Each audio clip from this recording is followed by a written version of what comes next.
Ask if we're ready. And we will get these budget presentations started for day 2.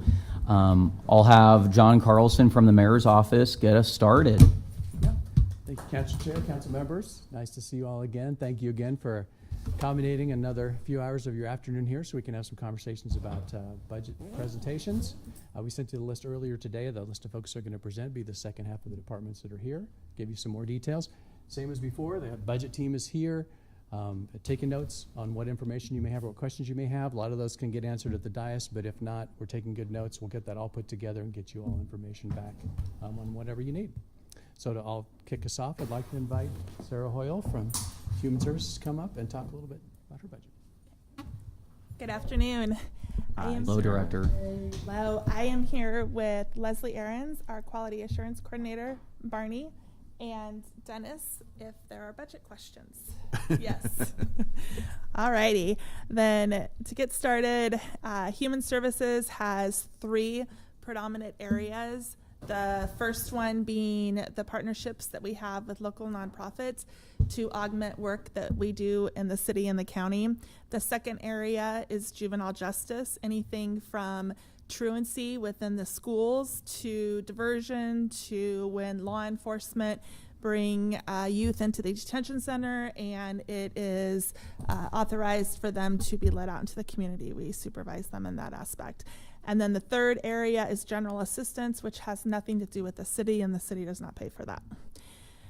Here's just an overview of our office.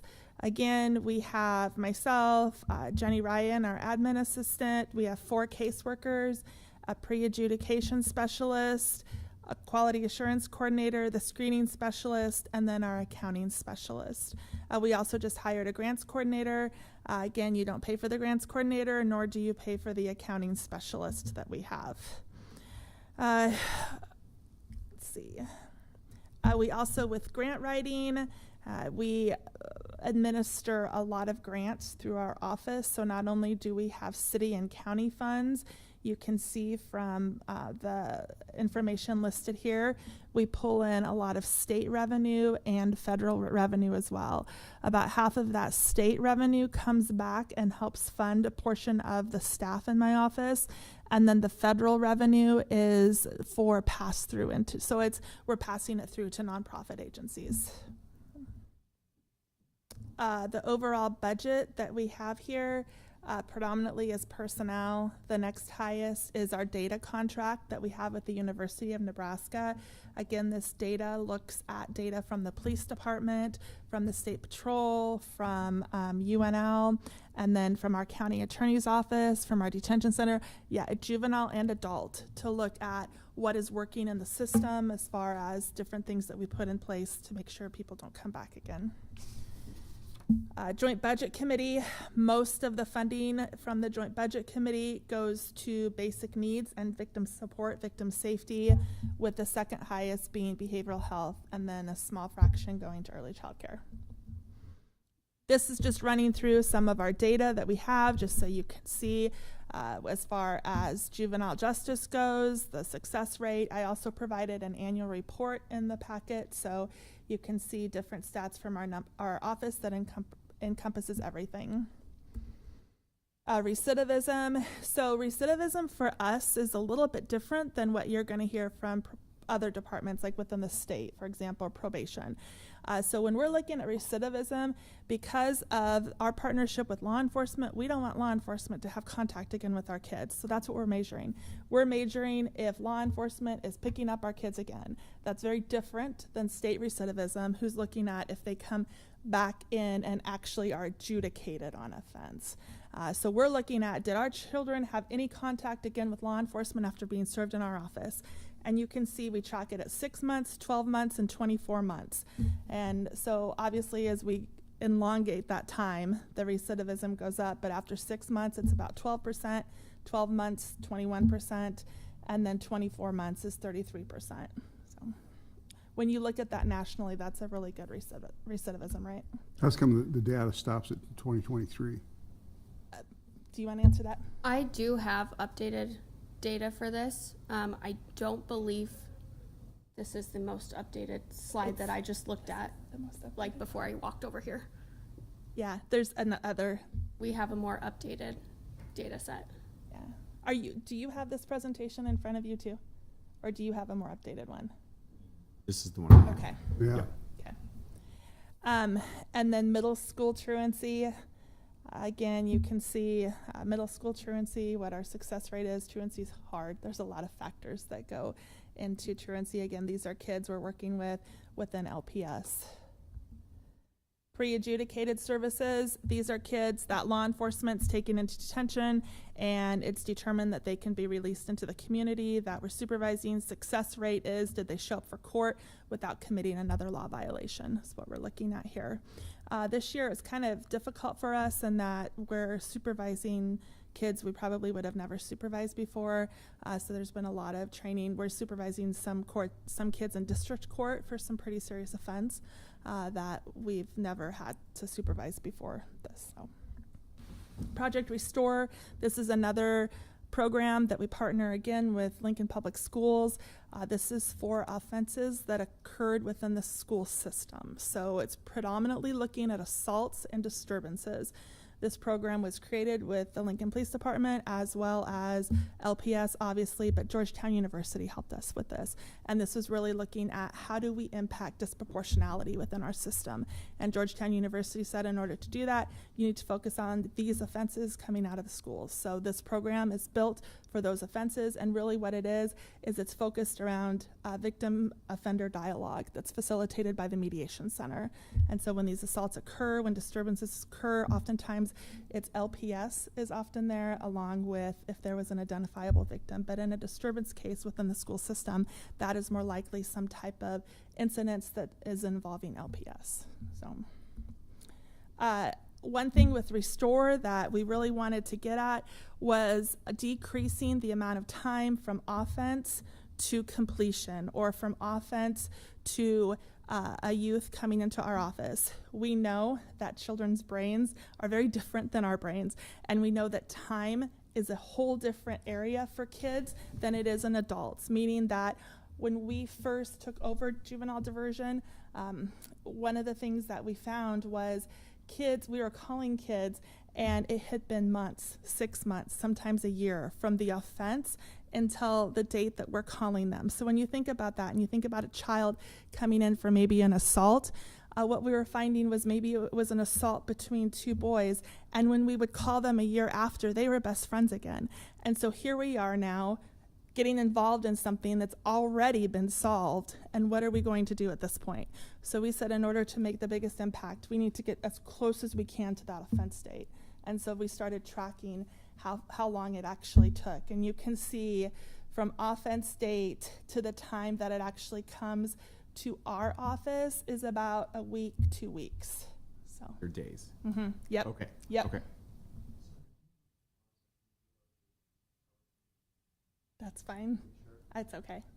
The newer one, I apologize, yes. The first draft is on your. I think it would be beneficial, really. Yeah. Is there, well, let me ask you. Yeah. Is is there substantial changes in information that makes the data that's being presented radically different than what we're looking at here, Sarah? No. Yeah. No, it's relatively. Perhaps on that's average something similar. we can just email out Yeah. later. And I apologize. No, that's fine. That's fine. I didn't want to say anything, but I was like, yeah, these aren't updated. Okay. Assessment, again, getting back to the example I just gave, I will say assessments when youth have a law violation within our system, they come through our office and are screened by an assessment specialist. So that assessment specialist is talking to the family, they're talking to the youth, they're doing a validated screening instrument on them, and they're making a recommendation to the county attorney's office. That is because if a youth and family has already taken care of everything that they could possibly do, then there's absolutely no reason for us to be involved in their life. There's no reason for taxpayer funds to go to this. For example, if a child shoplifts from, I don't know, we'll say ShopGo since they're closed, and the child has paid back ShopGo, they have apologized to ShopGo, they've been grounded for 2 weeks. month, whatever. What else can we as a system do to that child? And so that recommendation then would go forward to the county attorney's office. This has been addressed, child has been held accountable, and more than likely that child then would get a no charge letter. So we just want to make sure kids that really need to be in our system using taxpayer dollars are the ones that are coming into our system. So. Recidivism after one assessment, this is just showing that that screening instrument that I just talked about, it's right on. It's pointing to children that are scoring lower and are being screened out are not coming back into our system. And this is data that we meet regularly with the university, we share with the police department so that we're all on the same page with what we're doing. And then again, looking at our assessment time frame, really getting kids in as close to that offense date as possible. This shows you all of the different task forces, commissions, different meetings that we're involved in with our community. And then looking more at Joint Budget Committee, again, the university, we contract with them to evaluate our programs. This is a snapshot of something that they're able to analyze. This is CASA, and then Cedars Emergency Shelter. And I think in the one that John has, there'll just be different examples of this in there.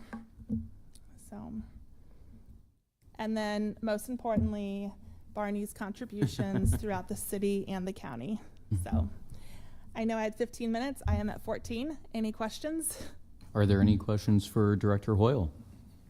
Councilman Shob? If you had more time, what would you tell us? Oh my gosh, I would tell you about all the amazing things that our office is doing, and I would also tell you about the partnerships that we have with our community agencies, because you might have noticed that we don't have many staff. I mean, for the number of kids, we have about 500 kids coming through our office for assessment a year. We have 4 staff.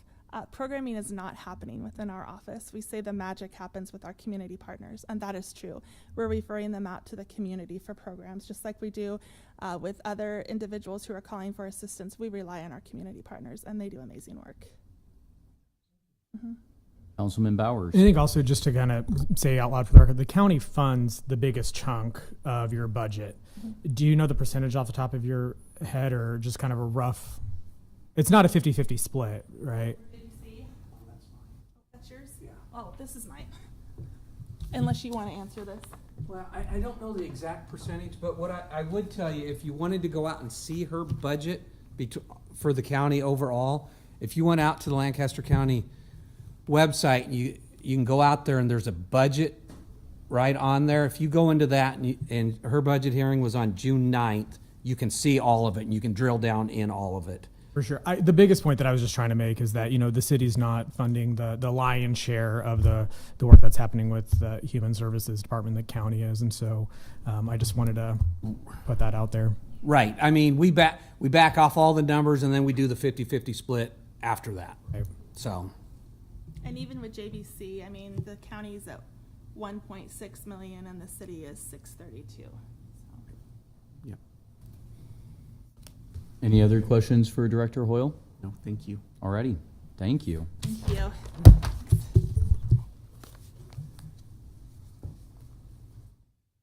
Alrighty.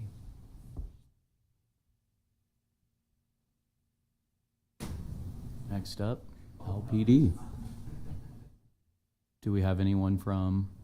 They're in Luxford.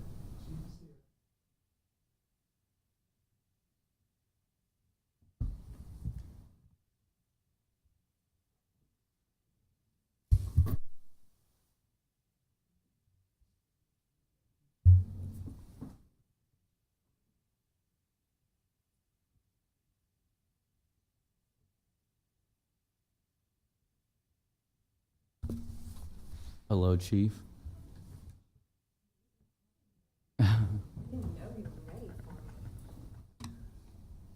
It's okay. A little bit of a break never hurt us. So you were good with it? We're good. Okay. Yes, ma'am. Excellent. Well, buckle in. Let me get my seatbelt on. Really long presentation. No, I'm just kidding. Okay, well, I am excited to present our 2026-2028 budget for you. Get this where I need it. The first slide that I want to start with is really just reflecting back on what we've talked about over the years with our budget, and that is our commitment to our community. And what you see on the screen are really our core values that have always lived alongside our mission statement. The mission statement's not up there, but that is we, the members of the Lincoln Police Department, working with all people, are committed to providing quality police services that promote a safe and secure community. So as we continue to evolve and grow, one thing that remains completely unchanged for us is we are at our core a community-based policing organization. We remain committed to ongoing engagement with our community partners, and we are very proud to empower and support our officers to be critical thinkers. We only not want them to respond to calls for service, but we want them to dig into that call for service or through conversations, engagement within community, and identify issues and what is the why at the heart of that, and then create problem-oriented policing projects to have a positive impact on those outcomes, we think attached to our mission and value statements. So for us, that is for everyone who calls Lincoln home, and for some people that just stop by, pass through, visit, we are here to serve all of them. One of the things that I want to share with you today that we're really excited about, and it's not on the slide, and you're about the first to hear, except within our organization, is we are going to be moving forward with a very collaborative conversation on refreshing our mission statement. We've had conversations to try and determine when exactly our current mission statement and our core values were created, and we can't find them. It's been years. It's been my whole career at LPD. I've been there a little over 32 years. I just repeated that twice now today, and that's still a little shocking to me. But we thought it's time for a refresh. And what that means to us is continued commitment to our community. The words may stay the same because at the heart, our why and our purpose is still the same. But finding words that maybe speak differently, land differently, that our officers can internalize and keep them grounded in our why is our motivation to do this. So we're really excited, and we think that we'll be in touch with you more sooner than later about that conversation. So pulling out just a couple of those on the commitment to our community, what I really want to highlight here is that we are data-driven in so many aspects of the work that we do. We use data to drive our decisions every day, and we use it to measure our success, whether that is hiring data, the crime data that we share, or performance data that we use internally. And we share a lot of it externally. We believe that that's very important for us to share publicly a lot of our data, specifically our crime data, to continue to build and support the crucial relationships that impact the work that we do. So speaking of relationships, and it aligns us with a pillar of the mayor's work on equitable and inclusive resilient cities, is that relationships are really important to us. And relationships come in all different shapes and sizes. And for us, the importance is making sure that we continually foster these meaningful connections. Sometimes it's at high level. It's me doing public presentations, but sometimes it's very granular, and it's our officers at neighborhood events, different community events, business presentations, all again trying to understand how we can better impact our community. And then quality assurance, our customer service, and what it looks like when we show up. So we're going to discuss QSAs a little bit later in the presentation, but I wanted to highlight here our long-standing emphasis on our progressive approach and willingness to accept feedback. If you aren't aware, we've been doing QSAs since 1993. This has been a partnership from years ago with Gallup, so we have over 30 years of data. And our QSAs, again, tie into our commitment of accountability that very much matters to us. It is one of the key ways that we are making sure that we are always listening, learning, and working to improve ourselves. So our team at LPD, you will see there really isn't much organizational change for us that's reflected on the chart here. The two things that I will point out is under our support, you will no longer see our police garage listed there. And then under the operations, we used to have a standalone preparedness piece, but for us now that lives in the operations of our duty command. So those are the only two small changes. And what that looks like for our team is reflected here. At the bottom, you will see the reduction of those 15 FTEs from our garage. But what I want to lift up here is those 15 FTEs are incredible human beings that we value very much. And we're a little sad to see leave our umbrella to move over to finance, which you're well aware that that is occurring with the city's fleet management consolidation. We were very collaborative in this effort and want to share with you that we have full success or full confidence in the success of this move in towards the fleet management consolidation. We don't anticipate seeing any reduction in services, which we always expect high quality. These represent our cruisers that our officers use essentially as their mobile offices responding to emergencies within our community. What you will see in year 2 is an increase of 4 FTEs. And this is a signal in the budget of increasing our commission strength to 375 from 371. And that is with authorization to apply for a COPS hiring grant. I have 2 slides that represent our budget, and I know you've seen these many times over, but just want to highlight here that LPD has 3 main budgets. The first is our general fund that funds all of the operations from the core of LPD, but then we also have a separate budget for the Lincoln Emergency Communication Center, which again gives me pause to want to highlight for you that the Communication Center serves not just LPD, our friends at LFR, our partners at LSO, but also many city agencies that use our radio system to be able to communicate between each other and the staff, as well as 17 rural fire departments. And then the third here is the radio maintenance shop, really our backbone. We have to be able to communicate, and our radio shop is what keeps all of that behind the scenes functioning for all of us. And the last you'll see is the grants and aid. This dollar amount represents grants that we have that are supporting several key components within our organization, and that includes the co-responders. It includes Tipping Point, a staff person that is the domestic violence coordinator, as well as 3 of our staff in the victim assistance unit.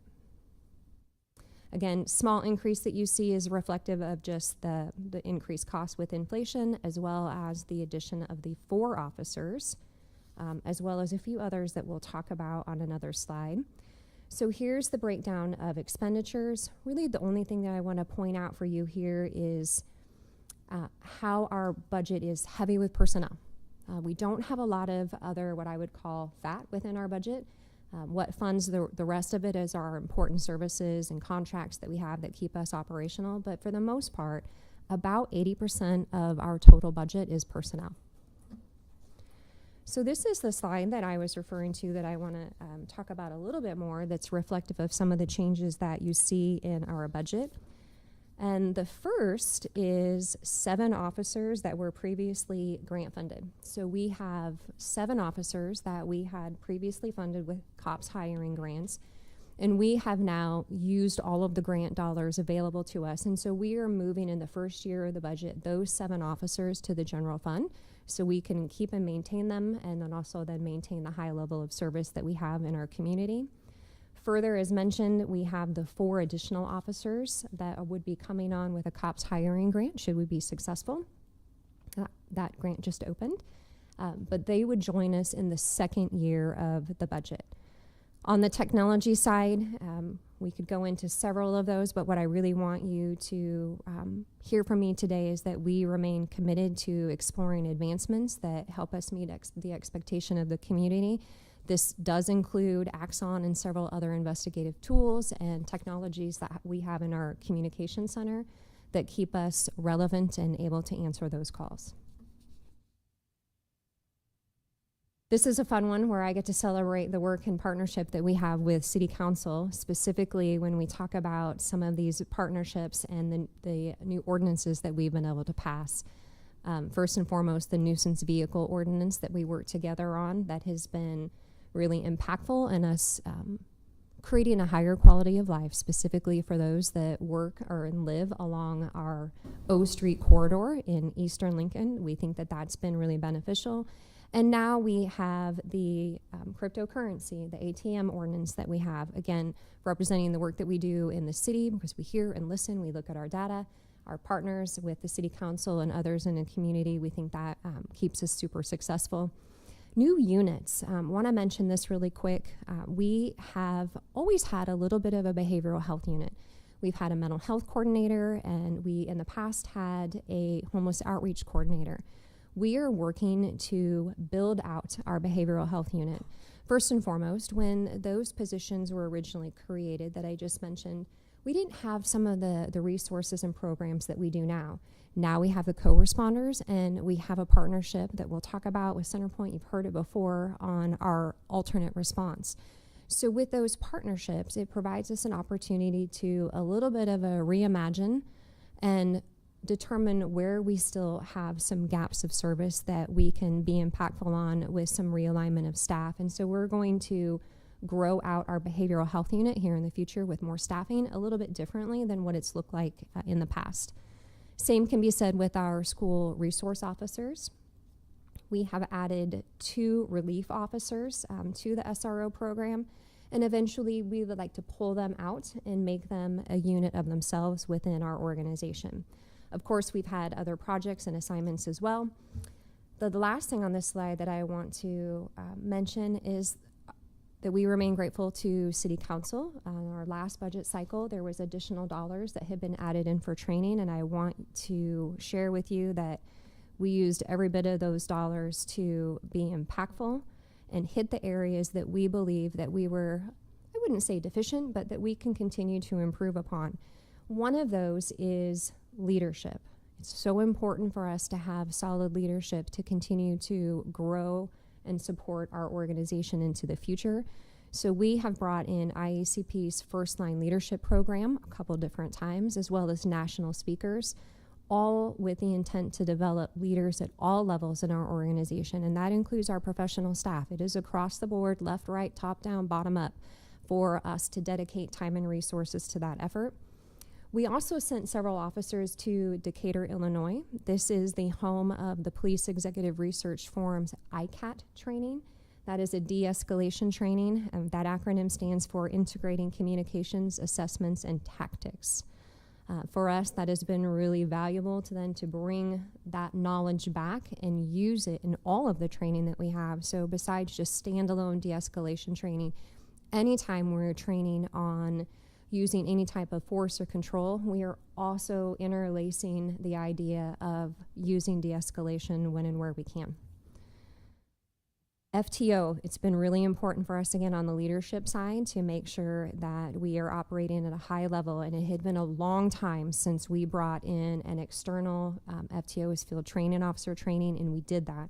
We brought in the National Associations of Field Training Officers to present their advanced FTO training, and we had all of our current FTOs and officers in our department that see that in their future and had them attend, and it was very well received. And further, we continue to support the overall health and mental health of our officers, and so we bring in Resilient Minds on the frontline training, and we brought in an additional peer support training. So again, thank you. We put those dollars to very good use. You've seen this slide before, and I'm gonna just speak to it for a moment. This was shared in our annual news conference, and the mayor also shared it as part of just the introduction of the budget. So I would just want to add a little bit to this instead of being repetitive on the good news that we've already shared, and that is that we've seen this trend line reduction, and we're still seeing it. So this was as of yesterday. Our total Part 1 crimes are down an additional 12%, and that includes a 14% decrease in the violent crimes, which is a subset of the Part 1 crimes. Both of those measured year to date compared to last year this time. It's really important for us to emphasize with this data that this continued decline does not lead to complacency.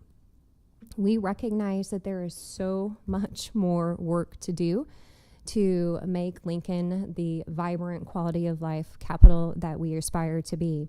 So we do need to discuss that additional growth, those 4 officers adding in the second year to allow us to maintain the high level of service, enhance safety, and improve the overall quality of life.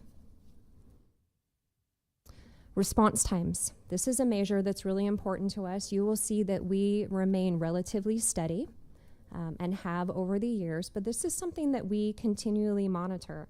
And I want to share with you exactly how we use this because we talked about being very data driven. So for us, when we look at these numbers, this is how we make a determination when we are building out schedules and the assignment of staffing. So on our community-based policing teams, if we have an area that's grown large, when calls for service have increased and we think that we're seeing a slight reduction, we will shift staff. And we do this on a regular basis, so we ensure that we maintain a high level of response time to those priority 1 and 2 calls. Again, that goal is to reach those locations within 10 minutes, 80% of the time. We'd like to see that go higher. And so these are ongoing conversations for us, including the locations of our stations and how we can better situate ourselves for that response. The QSAs, mentioned that we would talk about this. So here is the chart, and this shows 20 years. It doesn't go, or excuse me, 25 years. It doesn't go all the way back to 1993, but you can see that trend line continue to increase over the years. That represents our community members indicating that they feel usually or always safe in their neighborhoods. The goal is to be 75% or higher, and we hit that mark. But what I want to lift up is the second bullet point that always impresses me about the quality of our organization. And that second bullet point is this same trend holds true of citizen surveys at the rating for officers' performance at above average or outstanding. It's important to understand where this data set comes from because we randomize every single contact that we have in our community, and then phone calls are made and they are asked these survey questions. But that also means we are contacting people that we have issued citations and some that we've taken to jail. And we still see a very high response from our community about our officers' performance. So again, I'm really proud to represent them, and kudos to all of them as we continue to see these numbers increase. Burglaries. Pick this one out to highlight again some of the partnerships. So as you can see, we saw decreases in both residential and commercial burglaries over the years, and that is still true today. So as of yesterday, our residential burglaries are down 25% from this time last year. Commercial burglaries were up just slightly, we're up 2. We had 2 more than we did this time of last year. But what I want to highlight here is when we see increases or trends that cause us concern, we react. So one of the things that I want to share is we've always had well, not always, but for many years, we've had a retail coalition. And this is working with our businesses to impact shoplifting, the losses that they experience. When we saw commercial burglary starting to increase a few years ago, we decided we could replicate that for our builders. So we have what we call the Construction Coalition, which is a really smart partnership where we get together and we talk about trends and share and discuss different security measures that they can impact on their job sites. And we believe that we are starting to see the benefits of that partnership through the number of offenses that our community experiences. Crashes. As you can see in the last 3 years, they're relatively the same for the injury crashes that we've tracked. Last year was 1692. That's still too high for us. We want to drive that number down. And so this is an opportunity for me to again highlight that if we've closed the gap on our hiring and gotten ourselves to our authorized strength that's been supported by you and our mayor's administration, we brought back our first shift traffic unit. We had displaced them and pushed them out onto the community-based policing teams. That is not true today. They are a functioning first shift traffic unit, and we're expanding that into second shift. We believe as we can continue to grow our authorized strength, we will add to that second shift traffic unit that will impact even more of our traffic roadway safety into the evening hours and hopefully continue drive down the number of injury-related crashes we have in Lincoln. Clearance rates. We're super proud of our clearance rates. There's really just no other way to say it. We attribute these high rates that you see here, 2025, we were at 33.1%, to the exceptional dedication and talent of our staff, as well as organizational changes that we have made. That includes the addition of team investigators, as well as additional investigators into our investigative units. I do also want to pull out a subset from 2025. Again, Part 1 crime is property crimes. It's a mix of property crimes and violent crimes. Within that subset, violent crimes last year, the clearance rate was 48.5%. So pretty remarkable work that continues to be done. To get a little bit more granular of some of the work that we do with the budget dollars that we're afforded, that we try to use to the best of our abilities in service to the mission that we have as law enforcement, there's a couple key things that I want to pull out on this slide. And there's the two at the bottom where we support the work of victim assistance and Tipping Point with budget dollars. The Victim Assistance Unit and Tipping Point have been grant-funded areas within our organization. Victim assistance in perpetuity, it had been.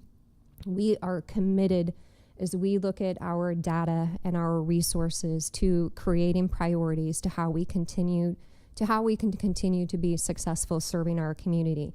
And with that, we were able to take an FTE within our organization and reassign that, which allowed us to take one victim assistance position and pull them into the general fund, providing stability at a time when we see grant dollars a little bit ebbing and flowing. So we are now fully staffed in our victim assistance unit. We had, for a period of time, been down to 2. We are now fully staffed with 4. And we think that is remarkable in what we can do for those that experience victimization in our community. Same can be said with Tipping Point dollars. With this budget and some restructuring, we are taking one of those Tipping Point staff members, putting them on general fund, allowing the grant dollars that had funded that position to hire another Tipping Point staff member.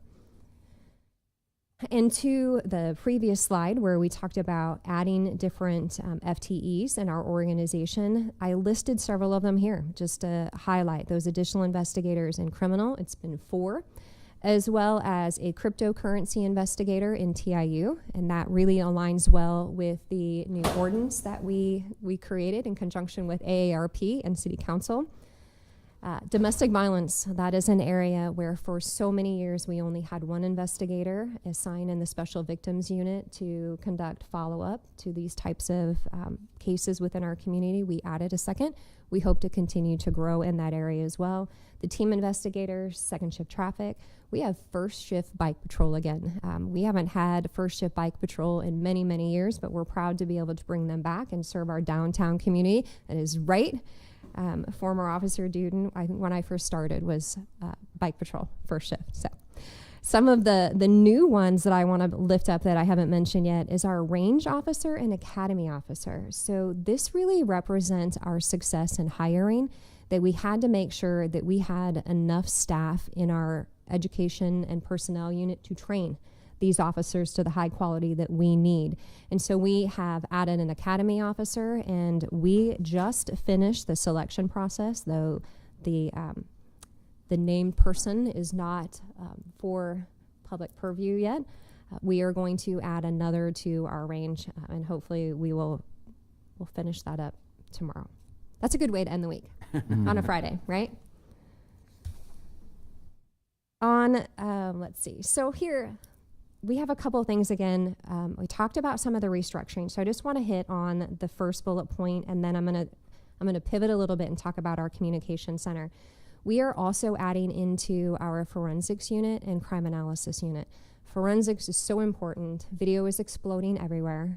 It really has just become the expectation for us when we respond to calls for service. Everyone has video, whether it's from your cell phones, it's Ring doorbells, it's your businesses in the area, your neighbors.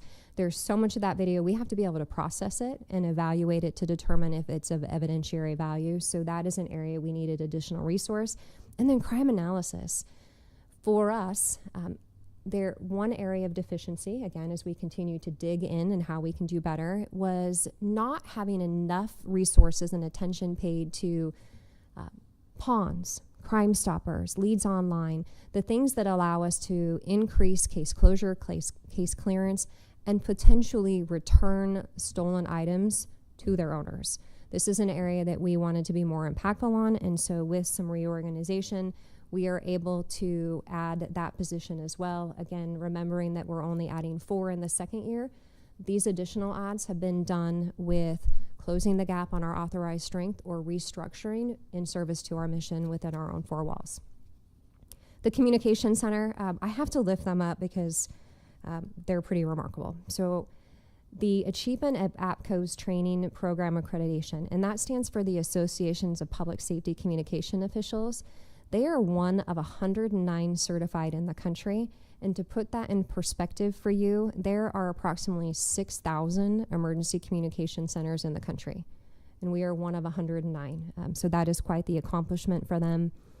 And with all of this, I would be remiss, especially when we talk about our AEDs, our partnership with LFR, our Lighthouse community representation, and increasing the survival rate. With that, our small role that we play as officers, but then with our telecommunicators, doing CPR over the phone until those emergency services arrive. We highlight all of that as well for awareness in our community with so much proactive promotion. So just kudos again to our public information office with our proactive communication to the public on social media, with our partners in the media, and on our website. We have, did I skip a slide? No, that's right. Okay. So I've mentioned several times our hiring, and so I want to lift this up again for you just to show that in 2025, our application numbers were up substantially, as well as our hiring. That's what allowed us to get to our authorized strength. But more importantly, what I want to talk about here is hiring above minimum. This is really exciting for us, again, because we're data-driven. We watch trend lines, and we know our attrition rate averages about 20 a year. Retirements, people leaving for other jobs. That allows us because we hire twice a year. We're hiring all year, but it's to seat in one of our 2 academies a year. That means we've always known that we have the flexibility within our budget, even though there's some ebb and flow with it, to hire 10 above. And that stabilizes our staffing when we can do that. So when we have a retirement, we know we have somebody else ready who's trained to move into that position instead of being behind the curve, because from hiring to an officer that is ready for solo operations in our community is about a year. So when we hire above, that allows us to stabilize. And we're really excited that we will hire above for our July class for the first time since 2019-2020. Because of how we hire, what that looks like. And we're really excited about that. It's a first big step for us in advancing us into the future. We have done this in several different ways. First and foremost, again, I want to applaud the support that we've seen from our city with some of the benefits, our contractual agreements, as well as our partners at the state legislatures, but also the incredible work of our education and personnel staff who think outside of the box and are willing to push the limitations and expand outside of our borders. This includes now road shows that we're doing, and that is visits to college campuses where these students, and actually the campuses have been kind enough to offer up the opportunity for others in their community to join us, where they are applying and testing and moving to interviews same time frame that we're there, so they don't have to travel to Lincoln. We've been to Wayne State, UNK, Shadron. Of course, here locally, we spend time with UNL Athletics. It's been really important to us. Also then want to highlight locally that we continue to have a presence at community events such as Juneteenth, the Indian Center, El Centro Latino Festival, the Asian American Pacific Islander event, along with so many more. This is a slide I was hoping for. It got a little out of order. So let me go back to this really quick. This is, again, the Communication Center where I had left off of lifting them up to highlight the number of calls and the work that they do. So in 2025, our Communication Center averaged just under 1,100 calls per day. That's 45.7 calls per hour and just under 1 call each minute of operations. That totaled 105 471,000, I can't speak today, emergency calls into the center, 911 calls. So that amounted to 289 emergency calls per day. So the remainder of those calls received within the center, it's over 400,000, also included non-emergency calls. This morning, I had an opportunity to greet our newest hires for the academy that started. So they were incredible. I want to lift them up and welcome Dom, Donal, Todd, Alexandria, and Megan to LPD. We had 5 start with us. They're super excited, got to learn a little bit about them, and I wish the best in their training and look forward to hearing them on the radio. Staying on the theme of the center, this is Comms Coach. When we talk about our commitment to operational excellence and technology, this is an AI-driven technology that was onboarded in the center in March of 2025. This has been an ongoing implementation. It takes time to build and educate, but we've been gradually implementing it live in the last 6 months. So you can see that since this has gone live, and what Comms Coach is a quality assurance tool. It's also used in training. So let me say that out loud, though it's on the slide. Our goal is to get to a point of 100% of the calls that come into the center that are entered into Comms Coach to be evaluated. So we are real time providing feedback, education, and growth to our telecommunicators. So far, they have had 84,000 evaluations on Comms Coach, and they've hit 82% for their average score. I was talking to Jess Lose, who is the director, and said, what was the goal to start with? And it was 70%. In just 6 months, they're knocking it out of the park. So now their end goal is to reach 90%, which is pretty fantastic for the quality of the calls that come through and are received by our telecommunicators. This is also a part of the training. As I just highlighted, we have a new academy starting. Again, it's AI driven, and it allows them to speed up the training. I gotta try this out, and it is pretty phenomenal to sit there as a dispatcher and have the computer talking to you and being responsive to you, but it allows them somewhat real life without it being real life, and they're seeing training increase exponentially, the success of it. This again is data, but I pulled this one out separately again just to highlight the partnerships and the work that we do and to give you an update. So as of May 27 of 2026, our community has experienced 2.7 million in loss. This represents 37 cases. 3 of those accounted for 2.3 million. We have work to do in this area, but what I want to highlight is that was not ATM related. It was a different type of fraud involving crypto. So if we pull that one out, the success of our ordinance is still standing strong. And again, we thank you for that and our partnership with AARP, and promise that we will continue to work hard in this area to decrease victimization. Just a couple more slides for you. Mental health, we talked about this. This was really how we can play another important role in providing a strong, equitable, and inclusive city. And we do that through several partnerships. We have our Mental Health Association REAL program. We have alternate response that I talked about with Centerpoint, the co-responders, and the partnership with our communication center, remembering that in March of 2024, we added this, and we were the first center in Nebraska to create the partnership of a call coming into our communication center of a person in crisis that they can immediately connect them to 988.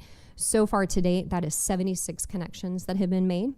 Alternate response, we're over 2,500 calls since the inception of August of 23, and our co-responders are over 400. Also lifting up at the bottom that this remains important for us internally as well as we continue to support the overall health of our organization and those that serve within it. This is what the calls are looking like in terms of mental health within our community. You will see an increase, and I get asked about this on a regular basis of why there is an increase and what do we attribute that to. And I don't have an answer, but I think I have an educated guess. And I believe it's because we continue to focus on relationships, partnerships, and the resources capacity that we have within our organization that provides our community an opportunity to call and feel that they will get a response that is proper for them. So we continue to see that increase within our community. This is also reflective of the increases that we see in the number of reported sexual assault cases and domestic violence cases. Again, I think that when we have a law enforcement organization that is victim first within how we engage and interact with them, people are willing to call. So there are some numbers that when they increase as a data point, I think it's a good thing. But with that said, we will continue to work hard to make sure that we serve them. Last slide for you again just highlights a few more things about innovation that we have within our organization. Prepared Live being one of them, and a continued commitment to leadership training and hiring and retaining high quality employees. Questions? Alrighty. Are there any questions for Chief? Councilman Duden. Chief, what is your training budget? I don't have that number pulled out for you from our overall budget, but I can get that and share that with you. Okay. Thank you for the question. Do you think you need more? I think we're in a really good place. We certainly were able to use the dollars from the last budget cycle to infuse areas where we needed to bring ourselves back up. Like the advanced FTO training, we don't have to bring that back every year. That's every few Correct. years. And so those are dollars that we don't have to spend again necessarily this biennial budget. Same with the de-escalation training. We have trained the trainers now that are functioning well and that we can continue that. Eventually, we'll want to send more, but I don't know that that's necessarily in this budget. So more conversation and collaboration we can have. I just don't have the actual dollars for you today. Very good. Thank you. Awesome. Any other questions for Chief Morrow? Alrighty. Thank you for that presentation. Thanks for having me. Yeah, very thorough. We'll go from one chief to another. LFR. Hey. Let's see if she raised the bar on Dave Engler. Yes, she did. Welcome. Good afternoon. All right, our mission hasn't changed. It's to protect lives, property, and the environment through the highest level of professionalism while working efficiently as a team with the community and the resources provided. And here's our core values: honesty and integrity, dedication and commitment, professionalism and teamwork, and compassion. All those things are important in all the work that we do at LFR. Our org chart has changed slightly. As you're aware, we have brought the Bureau of Fire Prevention under Lincoln Fire and Rescue. And so we realigned the org chart a little bit to keep things in line. So we put training and the EMS division under the Assistant Chief of Operations. Previously, it was under the Assistant Chief of Support Services. We found this to be a better move because with daily training and then our EMS activities, it directly affects the operational things that go on per day, the number of units we've got at training and everything. And so this provided just better daily coordination. So that worked out really well. And then bringing the Bureau under the Assistant Chief of Support Services, that is a pretty significant amount of work. So it kind of aligned everything better. So it worked really well for us, or it is working really well for us. And here's our funding sources. So we have the general fund, the grants and aid. So that funds our USAR, and then SAFER grants, and then EMS Enterprise Fund. I always remind you every year, and you're probably well aware that our EMS system is completely enterprise funded. So the good thing about that is it provides us some flexibility with purchasing equipment and all that. The bad news is we often stretch the resources a little bit thinner than we would if it was general funded or balanced out by the general fund. Here's our total expenditures, and the personnel services are obviously the largest. We have a lot of employees due to the staffing and the work that needs to be done. And as you can see, we have raised the number of employees. So this year, We're assuming the full 18 of our SAFER employees that we acquired about 3 years ago, and then we entered into another SAFER for 9 employees. Now, the difference between the two SAFERs is the previous one was 100% funded for 3 years, and then we just took it all over. The new one is 35, 35, 65, and then 100. So right now we're paying a little bit for those SAFER personnel. I should go back to, we have also added within the last year single role paramedics out of the enterprise fund, and the single role medic program has been incredibly successful. It's taken a little bit of time for various reasons to get it up and running, but what we can already see from the data is that our what we call commitment factors. So that's the amount of time that our medic units are committed to calls and unavailable for other emergencies. So we try to keep that at 30% or below. Anything above 35, you start to say this is a problem. We had one unit that was at 31%, another at 30%. And since in the last couple of months, since we brought in those single role medics, what we've seen is the unit that was at 31 is now down to 30, and the unit that was at 30 is down to 29. So as they continue, we'll see a decrease in that workload. And then also the other benefit of it is we're seeing an improvement in response times. So we'll go over it here in a little bit, but we were responding to high level emergency calls, high priority emergency calls, within 8 minutes, 85% of the time, which our goal is 90, and now we're up to 87 already this year. So things are trending in the right direction thanks to those added resources. We have been making training center improvements, and we're continuing to make training center improvements.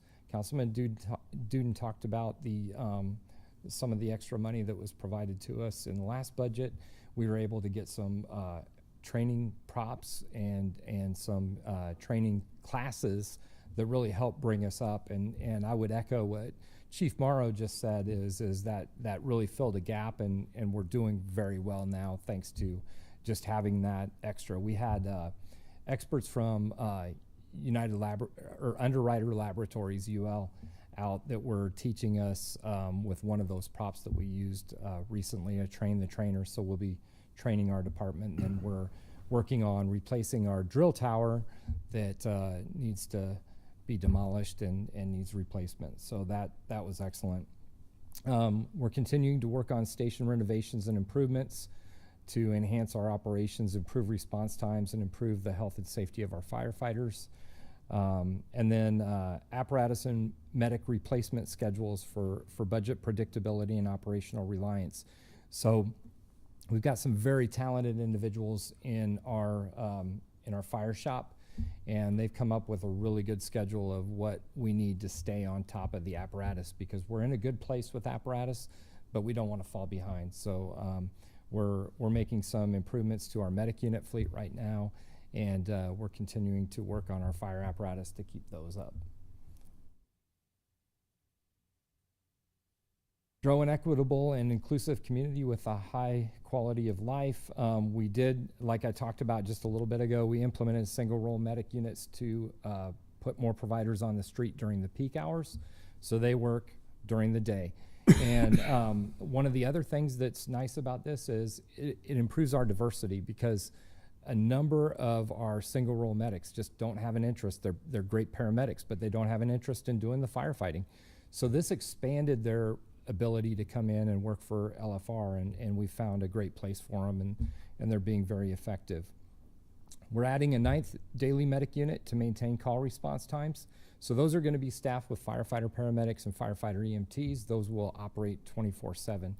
So we will be up probably around the first of the year when we get everyone trained.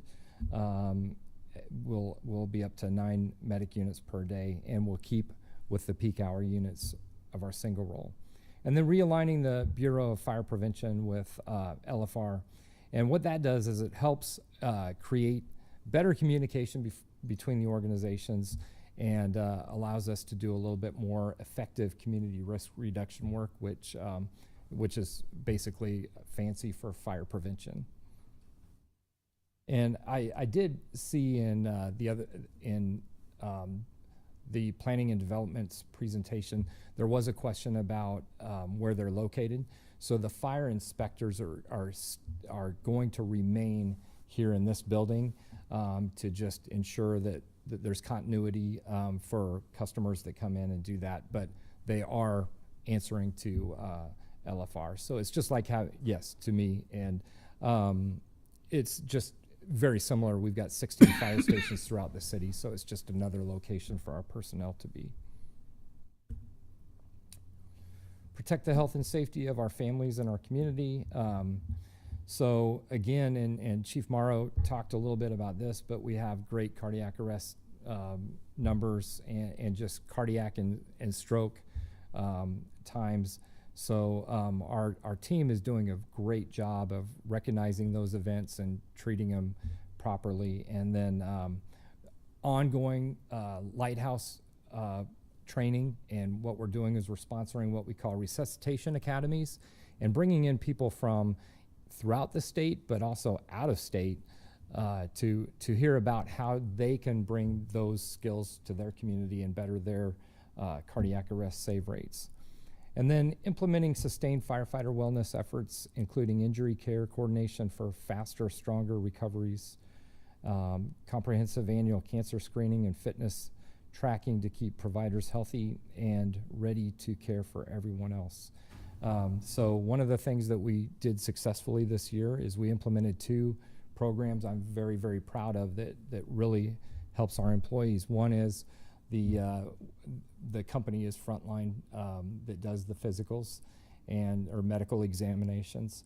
And this year is the first time, but they concentrate on cancer screening and cardiac. I want to tell you a quick story. I don't think she'll be upset, but I won't identify the employee. But we have a 23-year-old employee who had just gotten hired with LFR. And so she went through the occupational health evaluation, which is a basic physical, and was good to go. She took this physical, and they do ultrasound to help look for cancer and that sort of thing. 23 years old, they found thyroid cancer, and she had to have surgery, and she's recovering now. But we caught that early, and that would have been not so good outcome if we hadn't caught that. And it was purely this physical that did that. And so we've been able to identify a number of other health concerns that we've been able to correct, but that is just a drastic example of how important these physicals are and why I've been wanting them for years, and we're thankful we finally got those. So we know we saved one life and probably others as a result of that. It was very nice. Her parents live in Minnesota, and they wrote me a nice thank you because it's that big a deal. And then the other thing we did was we started a program called Ready Rebound, and Ready Rebound is kind of a program that treats our firefighters and paramedics as professional athletes. So what it does is the minute that you get injured, whether it be on or off the job, you can call Ready Rebound, and they'll get you through the process. They'll get you into experts for the type of injury. So you talk immediately to an athletic trainer. And what we've seen is we've seen a return on our investment that's over double so far this year, and it just started in early October. So we're really proud of that, but it makes, it reiterates the fact that we care about our firefighters, and when they're injured, it just helps them get through that process quicker, but with less hassle of trying to make those appointments and that sort of thing. Ready Rebound takes care of all that for us. So that's been a really successful program. Here are some of our statistics. So our national bystander CPR rate is currently across the nation at 42.6%. We're at 66.2. So that's, there are a lot of factors involved, but that's our public relations that we go out and we teach people hands-only CPR. It also is reflective of our great communications center that recognizes cardiac arrest and helps get people started with CPR. And then Pulse Point's another thing that allows people to be made CPR trained people aware of a cardiac arrest and can immediately respond and get that done. It did go down just a little bit this year, but you know, we're pushing numbers that are just that are crazy. So we're going to see a little bit up and down. Certainly, this is nothing to be concerned about, but we're getting so good that, you know, a couple of cases a year can really change things. So that's something to be very proud about as a community.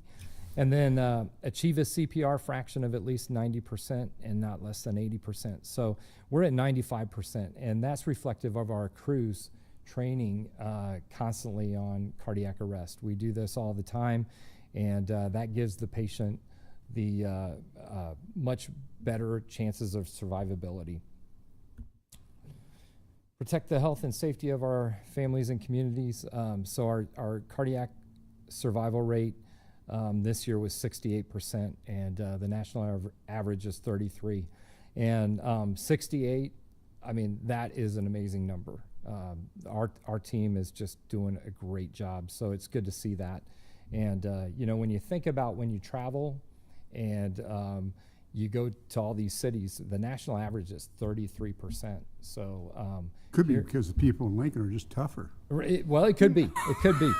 But I'm thinking it's because we're doing a great job. And you know, that's not just all our team, but that is reflective of those bystander CPR and just the whole chain of events that go on. And then our first unit arrival for EMS incidents is 7 minutes, 90% is 7 minutes or less 90% of the time, and we're at 93% of the time. So we're doing really well getting our first responding unit there quickly. And then for the ambulance arrival, we were at 85% last year. Like I said, already this year we're seeing much better numbers as a result of putting those additional units on the street and getting people to the calls quicker. And then now, do you have any questions for me? Are there any questions for Chief Engler? Councilman Beckius. Thank you, Chair Weber. Chief, thank you very much. Could you go back to the last slide that Yes. you just showed us? Yes. Are we seeing any, in terms of service, arrival service, so on and so forth? Chief Morrow had spoken about response times and making sure that we are citing, in her circumstance, police, in your circumstance, fire in the appropriate places around town, so that we can hit appropriate response times and that we're having an equitable outcome throughout the entire city. Is that what your department's still experiencing, that equitable service time throughout the city? And are there areas of the city where we could improve at all that over the next few years we should be thinking about as a community, not just as a city council? Sure. I think overall we're doing very well, and I think the numbers are showing that. Certainly, as the city grows, we do need to look at where the fire station locations need to be, and we do have land picked out in South Lincoln, and there are conversations about how we build that and staff it in years to come. So that's an area where we are starting to see, as the city grows and the population grows, that's an area where we're starting to see that there is a need there, and we are addressing that need. The rest of the city right now is in really good shape, and part of that was a couple years ago the relocation of some of our fire stations and the addition of 2 fire stations. So we've been doing a good job of keeping that up. We have worked with planning and development and with the comprehensive plan. We know where the next 5 fire stations are going to potentially be based on that comp plan. So we feel like we've got a pretty good idea based on the growth when those stations need to be built. Right now, we haven't purchased any other property as of yet. We've got some ideas of where it needs to be, but with the exception of that on South 40th and just south of Yankee Hill Road, because that certainly is an area that we are going to be concentrating on adding a fire station. But other than that, our response times are showing we're doing well, and we feel like the coverage is adequate at this point. Well, thank you, Chief Engler. I really appreciate it. One of the main reasons I bring it up is for those who may be watching this or hearing about it or writing about it, one of the benefits of having a growing city, but also responsibilities of having a growing city, is that we need to physically add locations and add staff in order to appropriately respond to quality of life events, emergency events, and that is a responsibility, and it takes dollars for those physical locations and for those staffing numbers as well in order to serve folks. And so I just want to constantly remind people through this budget process that we have a responsibility as well to serve all folks in our community as best we can. So Chair Weber, thank you. I appreciate And if it. I may add, Yes, sir. along those lines, the fire stations that we're building now are bigger and have more room for different types of apparatus. So the other advantage to that is, as the city changes, as the city grows, we're not saddled to certain things going in certain places just because of room. So by adding that one or two additional, what we call apparatus bays, people call them garages, it does allow us to move our resources around to reflect the needs of the community, which is very, very helpful, because years past, some of those stations were really limiting us. So we may benefit from having some type of unit there, but we can't put it there because there's no room. So I think, to your point, we're doing a really good job of looking at the growth. We're looking at the funding and making sure we're maximizing on that. So in 5, 10, 20 years, we're not saying, oh, I wish we would have done it this way. Now we've got to spend more money to do it this way. So we're taking a good look at that. And I think the city's been, and the council has been really helpful in supporting that concept, because I think we've all seen how we can do it better, and we're doing it better that way. Thank you, Chief. Thank you, Chair. Dave, I got Duden. one question. It used to be you would see the rural fire stations, they were on the outskirts of the city limits, and that's not the case anymore. What's our relationship with the rural fire, volunteer firefighters, that sort of thing? I think overall we have a really good relationship. As the city expands into their districts, though, obviously that's funding that they lose out on. So every now and then that is a cause for their concern. But I think that's just the natural progression of growth. I mean, there's not much we can say about that. But we are a member of the mutual aid, the Lancaster County Mutual Aid, and so we have a representative there every month that meets, and we're always willing to help each other out. And so I think the overall relationship's really really good.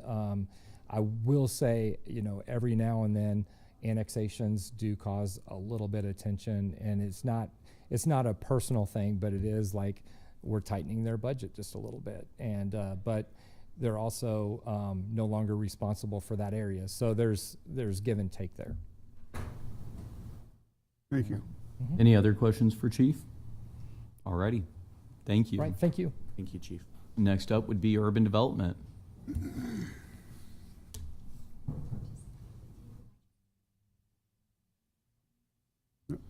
Hello, Chief. Answer all of these.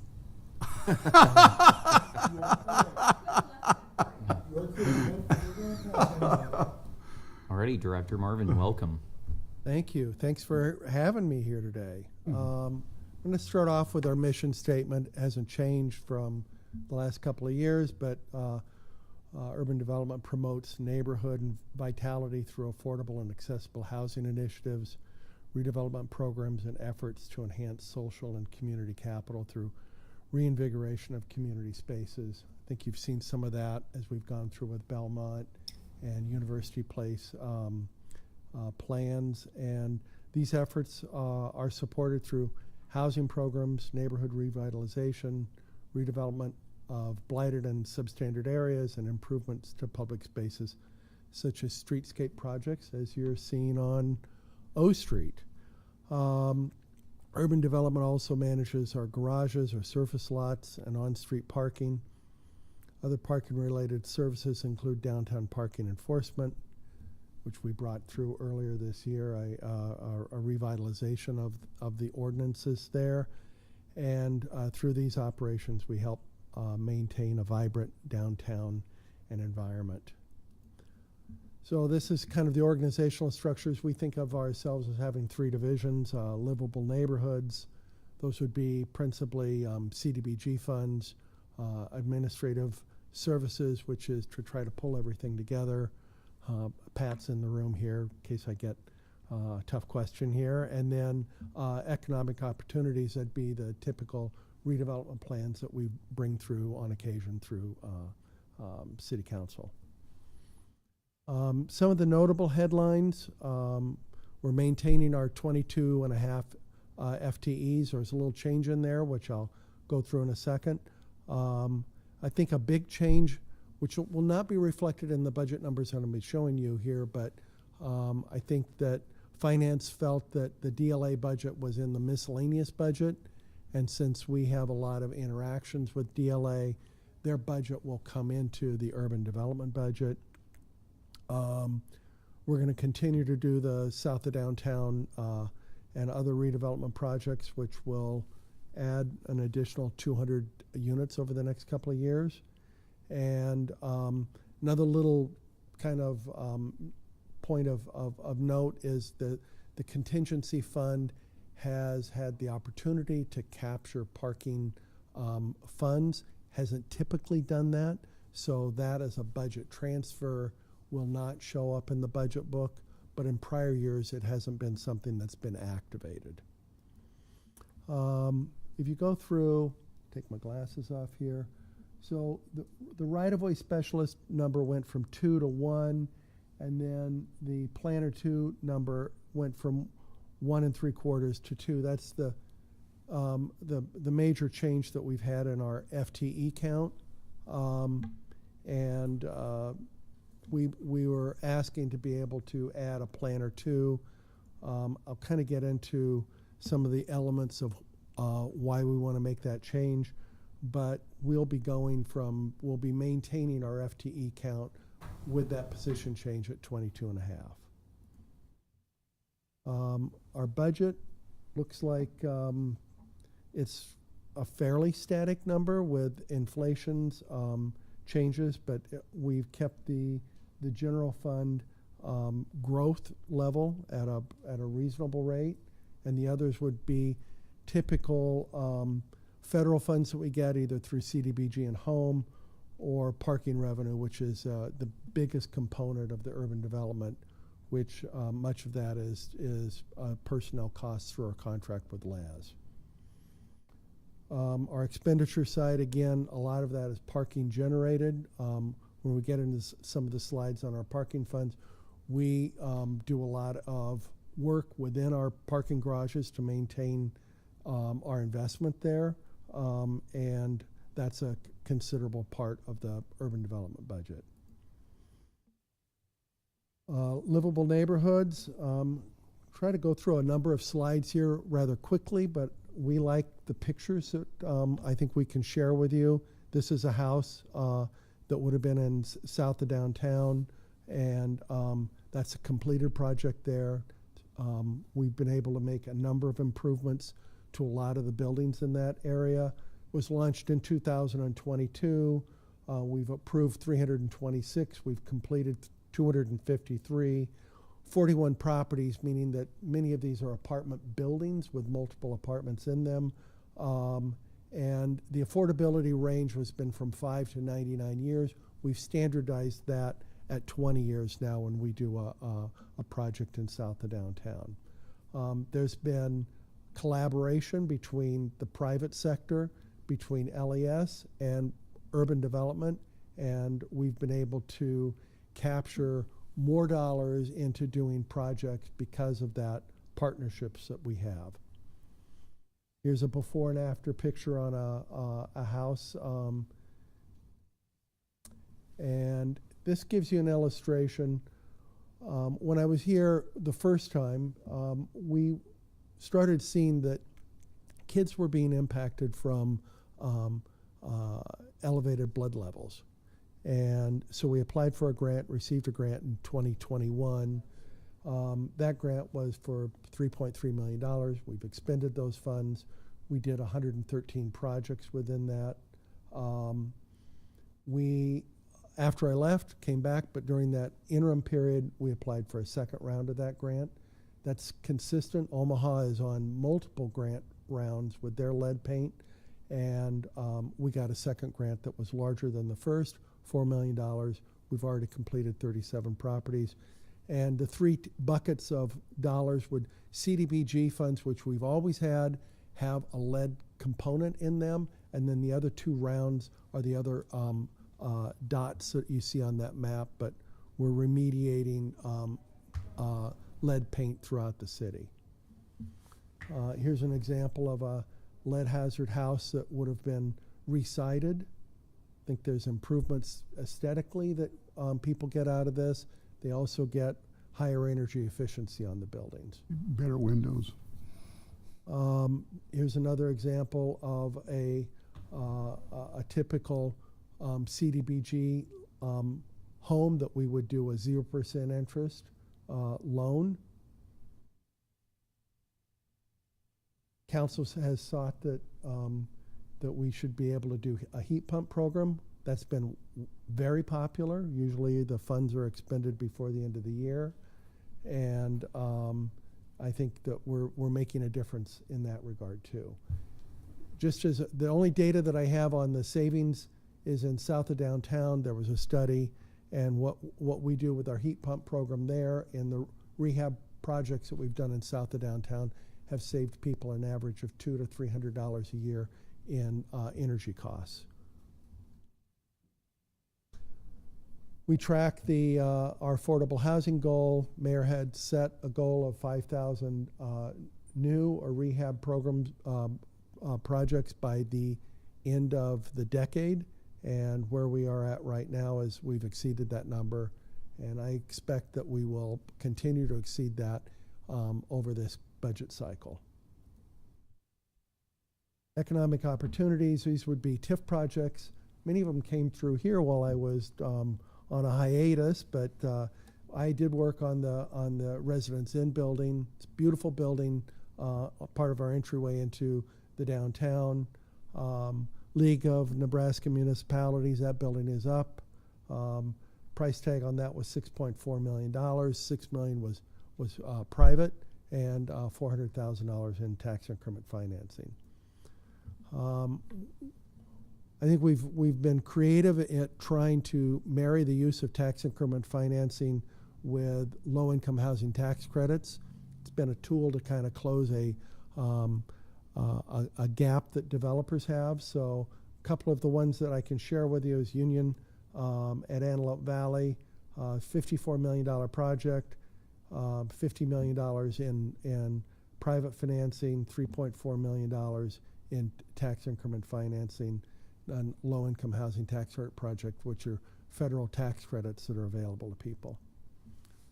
The mural project, which I think will have an opening date here real soon, within the next month, I believe.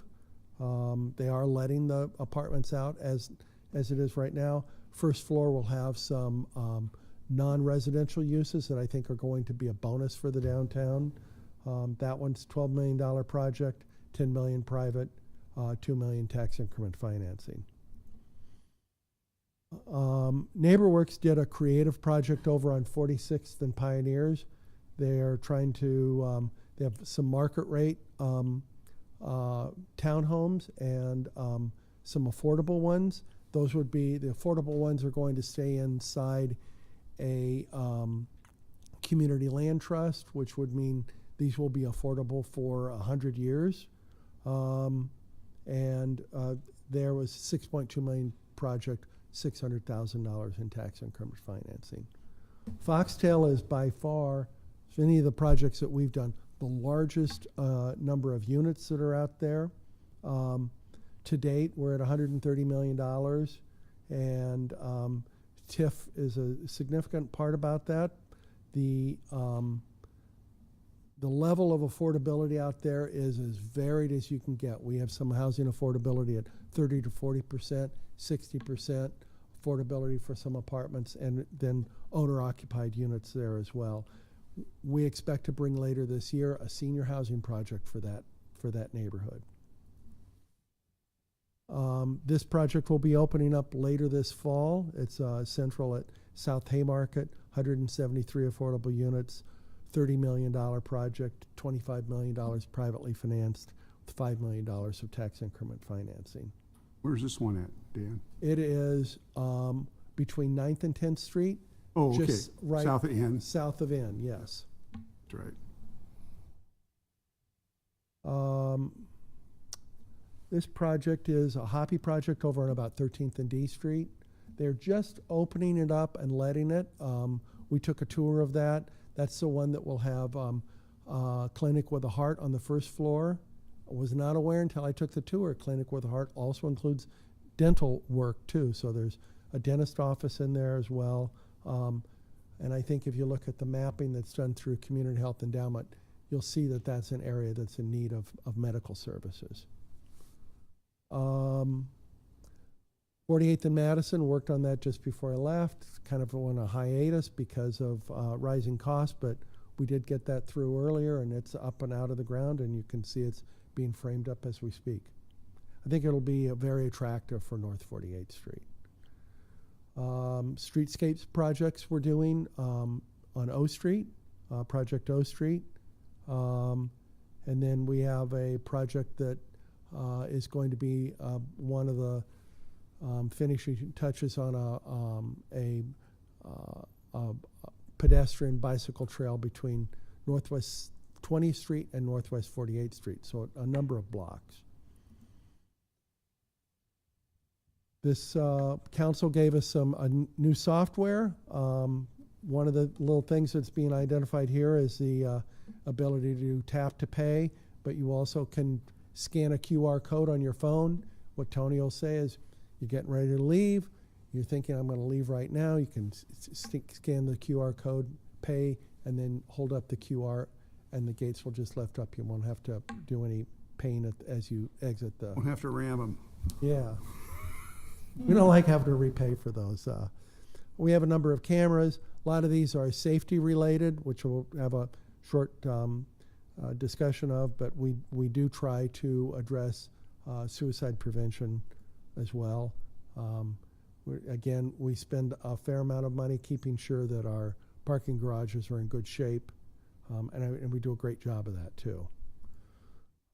Elevator modernization, that's an ongoing thing. Elevators have a particular useful life, and then they're not useful. Yep. We'll be replacing the red one parking garages later this year.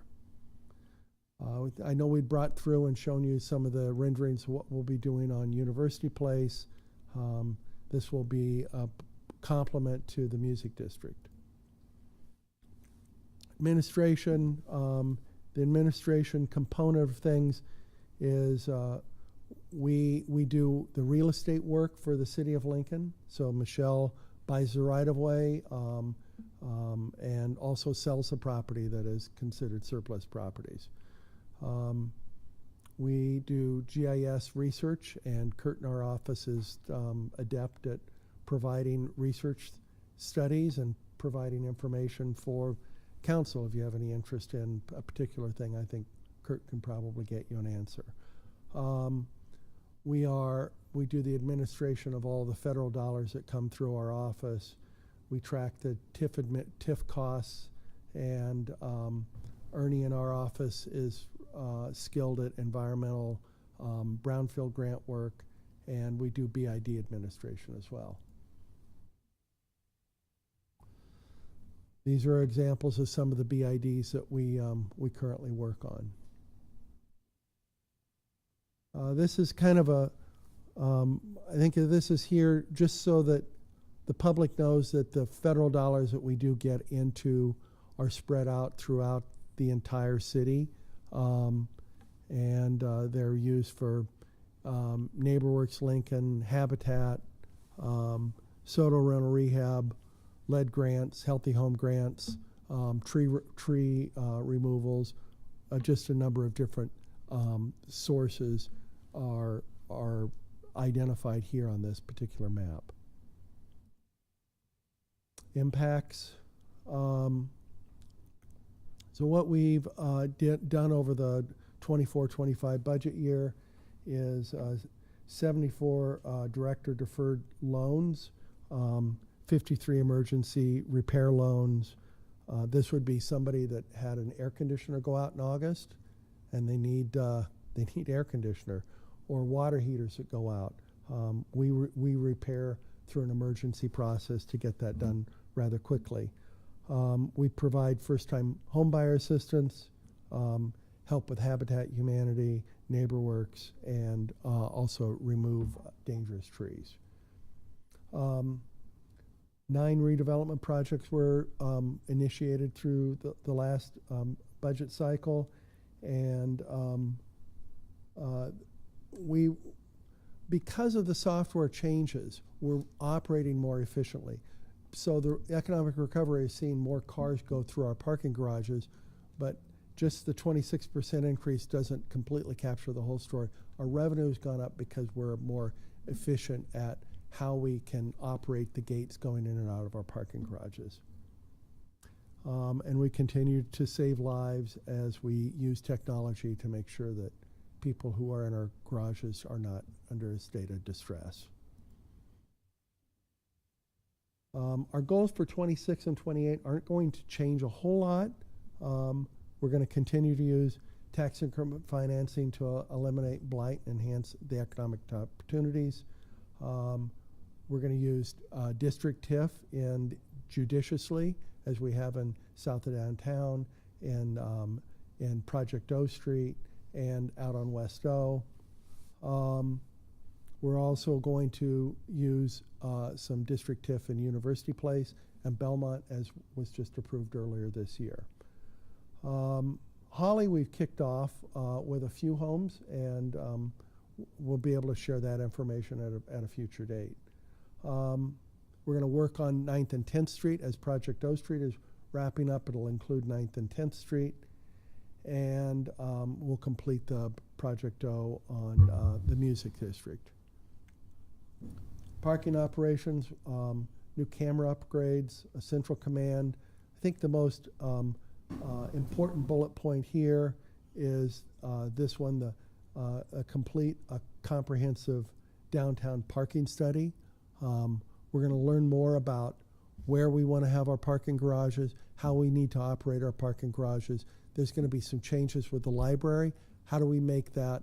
Because there's always a battle between your transient parkers, which are people coming in parking for 1 or 2 or 3 hours, and your monthly parkers that will want to be able to be in those spaces for much longer. And so as we start looking through how we operate some of our parking garages, the different uses that are going on in the downtown, whether it's a convention center that could show up in the future, or a library that's going to need more transient parking, we need to be able to adjust that, and a parking study, I think, will be helpful in that regard. Plus, it'll also identify future areas where a parking garage would be helpful. On the livable neighborhood side, I think we're going to continue to implement the Affordable Housing Action Plan. We'll continue to work in our districts like Holly. I think one of the things that we want to be able to do, and this not on the bullet here, but we want to do more focus areas. I think that the Planner 2 position that we're asking as an exchange for the position that we would not have is a way of being able to be a little bit more nimble.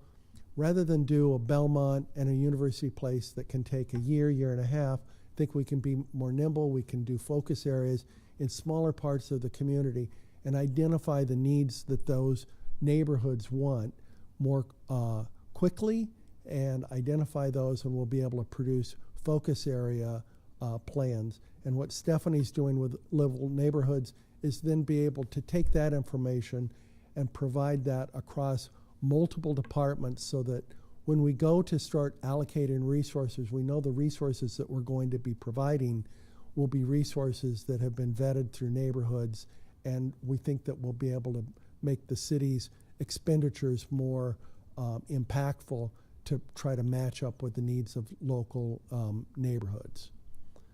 I think that'll be a big change. We'll continue to administer CDBG and home funds.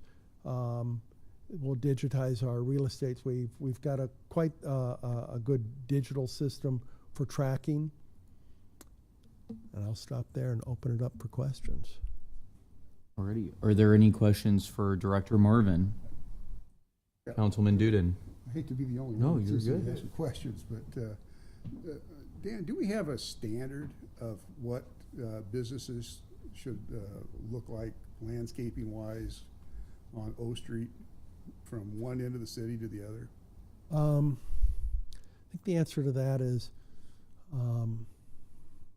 no, because I think the businesses, I think you can tackle this question a couple different ways. Most of the right-of-way is our right-of-way, so that's our responsibility. Okay. So the tree plantings, the sidewalk maintenance, and some of those things, those fall on us. And I think Project O Street is an illustration of upgrading from what Helen Busalis did in the early 1980s. So we're catching up on something 40 years later. I think we have assisted. We have assisted in Havelock with TIF district financing that helps with facade enhancements. Sometimes facades can become tired, and businesses are challenged with that. So we have had facade enhancement programs up in neighborhoods like that, but also think that there's an aesthetic of, things that look different can also be something rather than just a homogeneous look that you see down several blocks. It looks a little suburban. So there's a push and pull as to what the look should be like. But we've got tree planting programs in the downtown, and I think that's going to be a streetscape design that would be, much needed at this point with the green ash trees having to be taken out. Very good. Maybe stick around because I got a question about one particular business that I want to. Okay. Are there any other questions for Director Marvin? Alrighty. Thank you for that presentation. Well, thanks for having me. Oh, absolutely. Alrighty. It's break time. Yeah, we will be taking a 15-minute break, and then we will resume with city communications in the 2:30 or Till 2:30. Let's go at 2:30. Okay, we will resume at 2:30. Alrighty. Thanks. That gives me a chance. Thank you, Chair.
budget to you. Oh, yeah. That's Shirley's Bob. That's funny. His brother's a firefighter. Oh, well, you know what? That's a pretty good excuse. That is a pretty good excuse. I think we're good to go. Oh, you want me to get started here? All right. All We will right. resume the budget presentation, starting with city communications and the mayor's office, starting with mayor's office and chief of staff for a copy. Thank you for that introduction. Pleased to be here today to present the mayor's office budget, or the mayor's department budget for the upcoming biennium. A good place to start up always is the mission statement of our office, which is leading Lincoln to a more successful, secure, and shared future. But how do you do that? Well, we do that through the 5 outcome areas you see listed here. These are the things that we bring people, departments, and resources together to try to achieve throughout the community as our directors serve staff, serve customers, install infrastructure, deliver services, and do all the things that our community demands of us to make these outcomes come to life. The only thing on this slide I might change if I were doing it again is I'm not sure we're supporting a city team. I think we're leading a city team. In order to accomplish these outcomes, you got to provide some strategic direction, you got to find some resources, you got to bring people together, and you got to get that city council on board. You can't forget about that piece. So, sometimes when we think about the mayor's department, what we traditionally think of is the mayor's office, the aides, and the mayor herself. However, we're actually 3 divisions, as you are aware. We have city communications led by our own Garrett Swanson that is critical in providing transparency on what we're doing and making sure that people understand how they access programs and government generally. Then, of course, what we're really proud of is our Workforce Innovation and Opportunity Act program. The American Jobs Center that our friend Dylan Wren leads is doing a fantastic job of putting people to work and helping employers find the employees they need to be successful. Okay, so where is the money coming from? All right, we're largely general funded. About 70% of our $4 million for the 26-27 budget year is from general fund. The WAO state and federal funding that goes to Dylan's shop is around $1 million or 25%. Then a sliver of our revenues come from the cable access fund as a result of the cable franchise agreements we have with providers. They pay us a little something toward that end. I would note here that our current budget is about 3.8, 3.9-ish, that ballpark. So we're going up about $100,000, $150,000. You can see we get to 4.2 in the second year of the biennium. Okay, where's the money going? Well, largely personnel. About 2/3 of our expenditures are for the people that provide that strategic leadership, that find the resources, bring the community together, and convince council to get things done. The other portion that's a big part of our budget is that $1.3 million for other services and charges, and that's things like the Public Building Commission, utilities, phones, our charges to information services, other internal services charges, and a boatload of Mountain Dew. Just kidding, I'm paying for that myself, but I at least get a little levity here. All right, I'm not going to read all these slides to you in the interest of time, but let me jump to a couple that are, I think, important to this conversation. So what are the community investments we're making and leading in the mayor's office? And along with the council, we're doing some major work on community projects. The first investment in O Street in the past 60 years is Project O. Creation of the Beamer Street Music District is important not only as a community focal point to celebrate together, but to draw people to our community for music events. Of course, Canopy Yard, not labeled quite correctly here. The new park planned for South Haymarket to build out that vision is coming to life. I think everyone has had really good experiences talking to the community about the new downtown Central Library. In addition to the reuse of the Centrum building, the private fundraising and design pieces are all coming together, and that's led out of our shop. We really want to spend some time providing strategic direction and resources towards redevelopment of the airport entryway. As everyone knows, when you get off a plane in Lincoln, that first impression is important. If you're driving down Cornhusker, we'd like to send that message that we're a vibrant, interesting community to try to attract people to work and live. And finally, we're hopeful to finally be done on securing the land we need for the multimodal transportation center just across the way here, making great progress on that. And as you all know, that's just a vital link for our citizens who depend on StarTran to get to work, to get to school, to get to medical appointments, and daily tasks. So those are important pieces we lead. I'd also point out that we're a player in the economic development sphere. In addition to having an economic development specialist on our staff, Janet Hayes, who works with our local businesses to make sure they're getting the support from government they need to be successful and thrive. We're also a contributor to the Lincoln Partnership for Economic Development. And while we had been in the $700,000 range annually, this budget proposes to go to $725,000 to provide a few extra dollars for them to accomplish their very important mission on behalf of our community. Of course, we're always concerned about human services and the needs there. We were supportive of the Joint Budget Committee, and I believe there's a 3% bump in that budget. And you see we listed here public information and access as well as that workforce development. Okay, unless you have questions on my end of it, I need to turn it over to Garrett to talk to you about city communications. Right. Does anyone from council have questions for Chief of Staff Hoppy? Alrighty, thank you.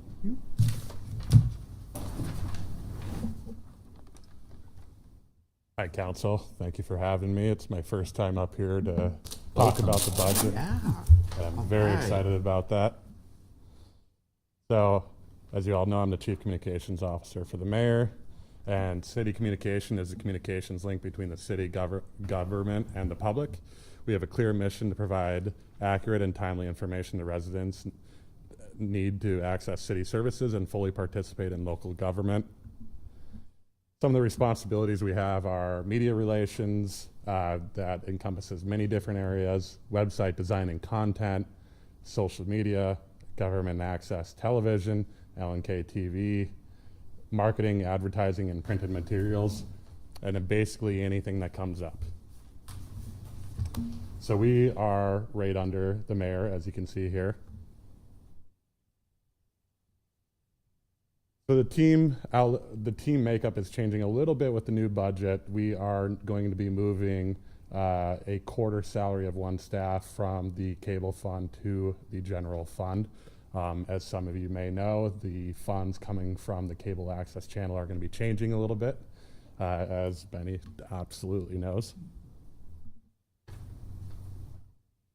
So for our website, we've have had steady access to the city website, but as many people know, we have done massive updates to the website over the last couple of years, and even in the last 6 months, we've had to do massive updates for the new accessibility rules that have come down from the federal government, and that is basically a nonstop process that we're still working on. When it comes to social media, we've seen growth in some areas and a little bit of decline in others. Facebook has really taken off for us, while Instagram has declined a little bit and LinkedIn has stayed steady. Short and sweet, but if anyone has questions, I'm here for it. Alrighty, are there any questions for Mr. Swanson? Alrighty, thank you.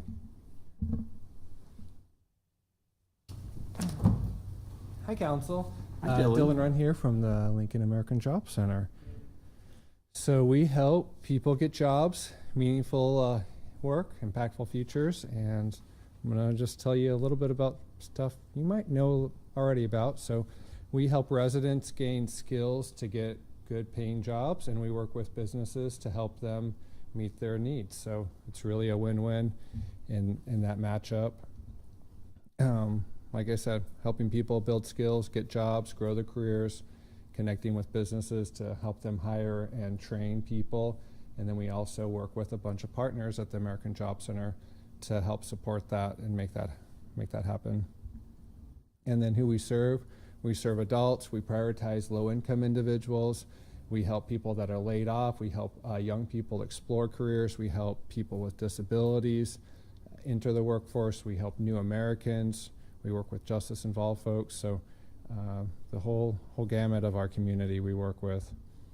This last program year, which we're actually ending our next program year soon, so starting July 1 to June 30th of last year, we served over 10,000 people in our resource room, and 72% of them had employment in the fourth quarter after they exited. So I think that's pretty good. We do serve some of the hardest to serve folks in our community, and that's verified through wage records. So that's a pretty solid number. For every dollar that we invest in workforce, we get $1.80 back. So I think this is also great. Here's the org chart for the job center. So we got about 12 people that work with us, and that's pretty straightforward. This last program year, we had issued a request for proposal, which is required for the Workforce Innovation and Opportunity Act. We didn't get any bidders, and so the decision was made to do services in-house, and so that resulted in more FTEs on the budget, as you might have noticed. But that also created some new opportunities for us to improve our service delivery. So prior to this, our staff didn't have very many benefits. They're making about $18 an hour. If they were good at their job, then they found another job. If they weren't good at their job, they stuck around. But now we're able to pay, city benefits to folks and attract somebody that's more suitable for providing career guidance to people. And all of this didn't cost us more money. It's budget neutral. In that we were working with a for-profit company before who, had about a 20% markup on services. So I think this was a win for our community. Here's a breakup of WIOA funding. So we get WIOA funds. We also have some American Rescue funds we're using. We also get funds from Social Security Administration, Health and Human Services. Some of our partners pay rent and infrastructure funding agreements. And then we get some general funds. You can see that's about 9%. And then some various other small grants. So we got a good mix. And that's it. Any questions? Are there any questions? Councilman Beckius. Yeah, Dylan, can you go back to the last slide you were just on? I just didn't get a chance to review it as much as I wanted to. So thank you. I appreciate your interest. Thank you, Chair. I didn't have any other questions. I just wanted a little bit more time with this slide. Alrighty. Are there any other questions? Alrighty. Thank you so much. Thank you, Dylan. That means we can proceed with a presentation from Lincoln's own Transportation and Utilities District or Department.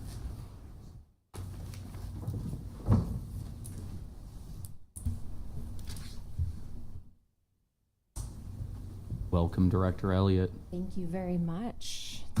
Okay. All right.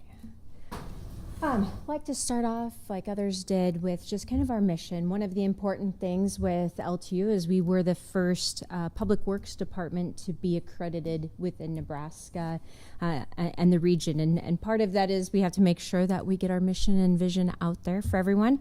And as you know, we make our decisions all through this, that we responsibly deliver and enhance and maintain our vital infrastructure and services for the good of the community. Our vision is that we continue to lead a growing and dynamic community, that we are empowered and responsible to meet the needs and expectations, not only for ourselves, but of the community, and that we continue to strengthen public trust. And I think our proposed budget here revolves around these core mission and values that we have. And through that, you'll see throughout that our commitment really is to continue to provide that high level of customer service. And that's through, we've seen it through engagement, it's through making sure projects page, those types of things are out there and accessible, to increase that understanding, the involvement and advocacy, continuing to improve the employee well-being in the workplace. As we know, our employees are the backbone, and being able to retain and attract that, and continuing that continuity of information. There are decades locked up in just a few brains, and we want to make sure that we have that shared throughout and continue to practice that good stewardship of city resources, infrastructure, and the environment, while also balancing public interest to achieve whether it's compliance or our state and federal regulations.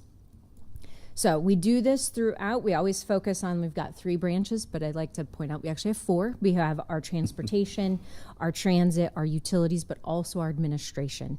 And that's really supports all 3 of the utilities, transportation, and transit. So right now we currently have just over 600 employees So we're sitting at about 638 as this. There is a transition, as you know, fleet services has moved out, the heavy fleet services have moved out of LTU and into finance, into a centralized.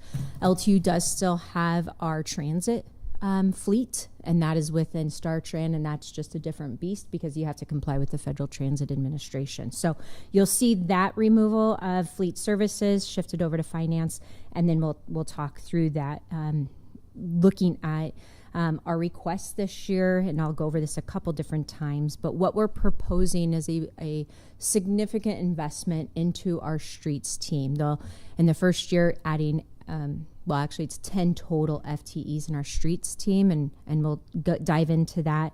But also supporting our administration a data analyst, a tech support specialist, a couple GIS positions, 2 positions in wastewater, 3 positions in water, an engineer for development services focus to provide better customer service there, and 2 solid waste equipment operators as well. So we'll dive into each of those and how they continue to provide that high level of service with the city.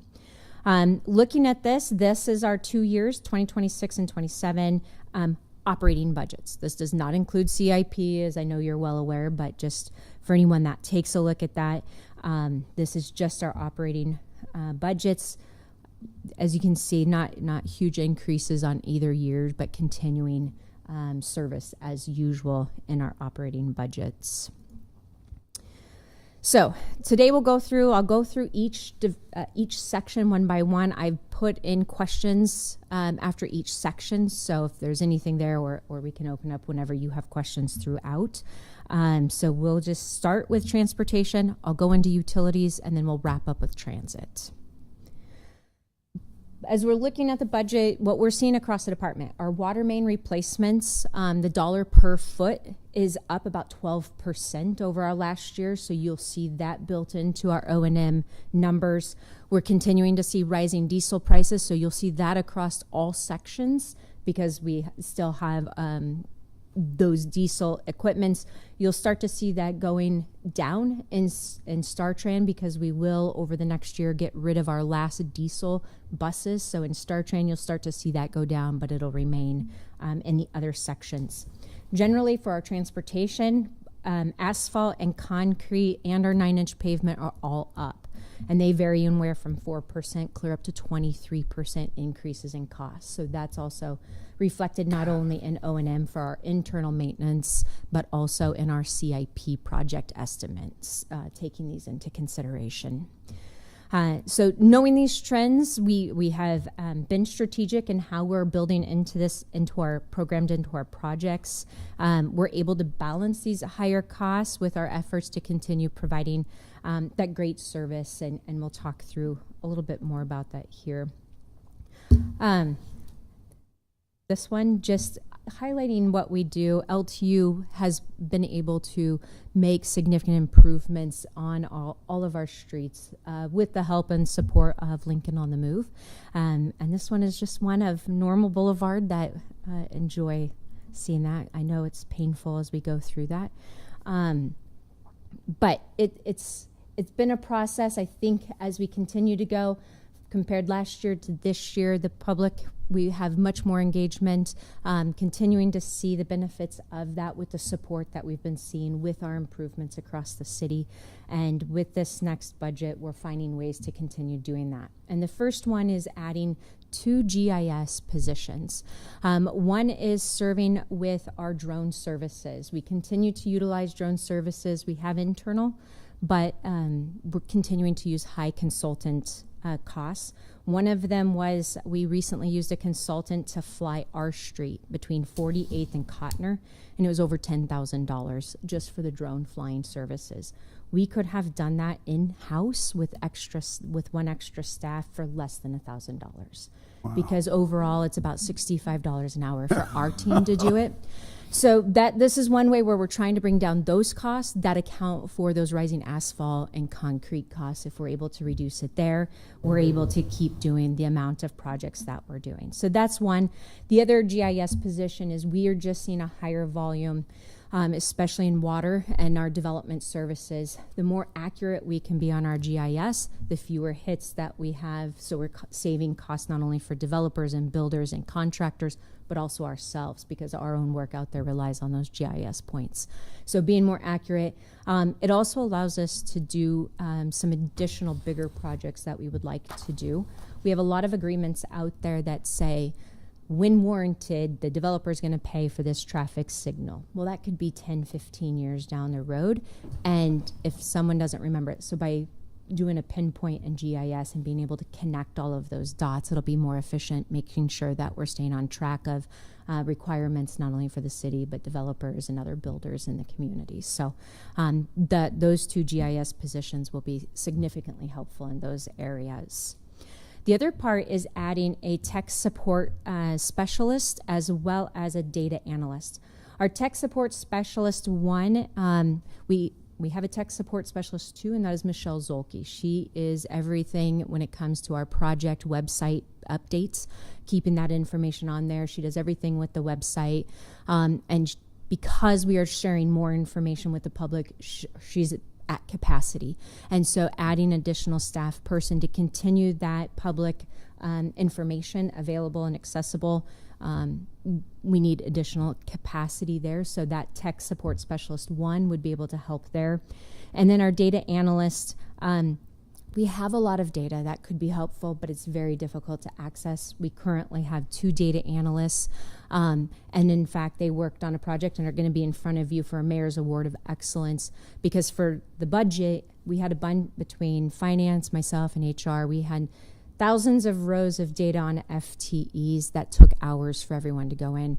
By using our data analysts, we were able to shrink that down to single-digit numbers, saving multiple departments time.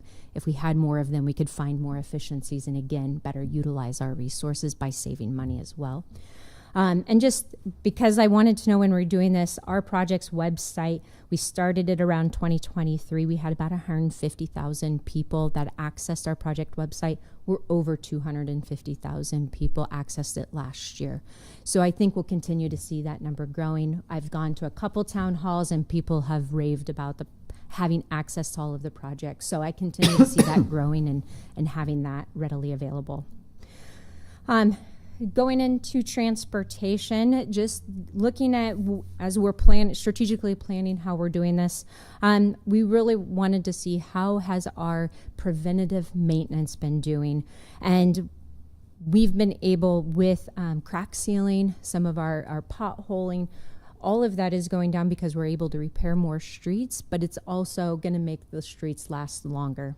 And we've been able to maintain those over the last couple years.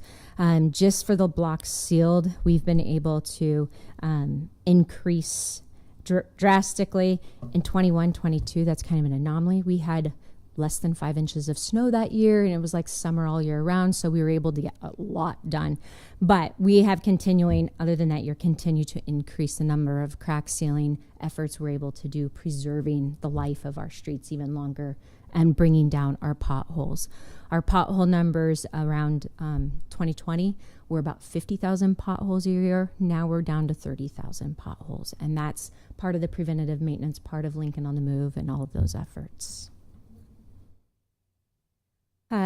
With Lincoln on the Move, our Lincoln on the Move 1, so the first 6 years produced over $104 million that we were able to invest in 66 projects, improving 220 lane miles of streets across the city.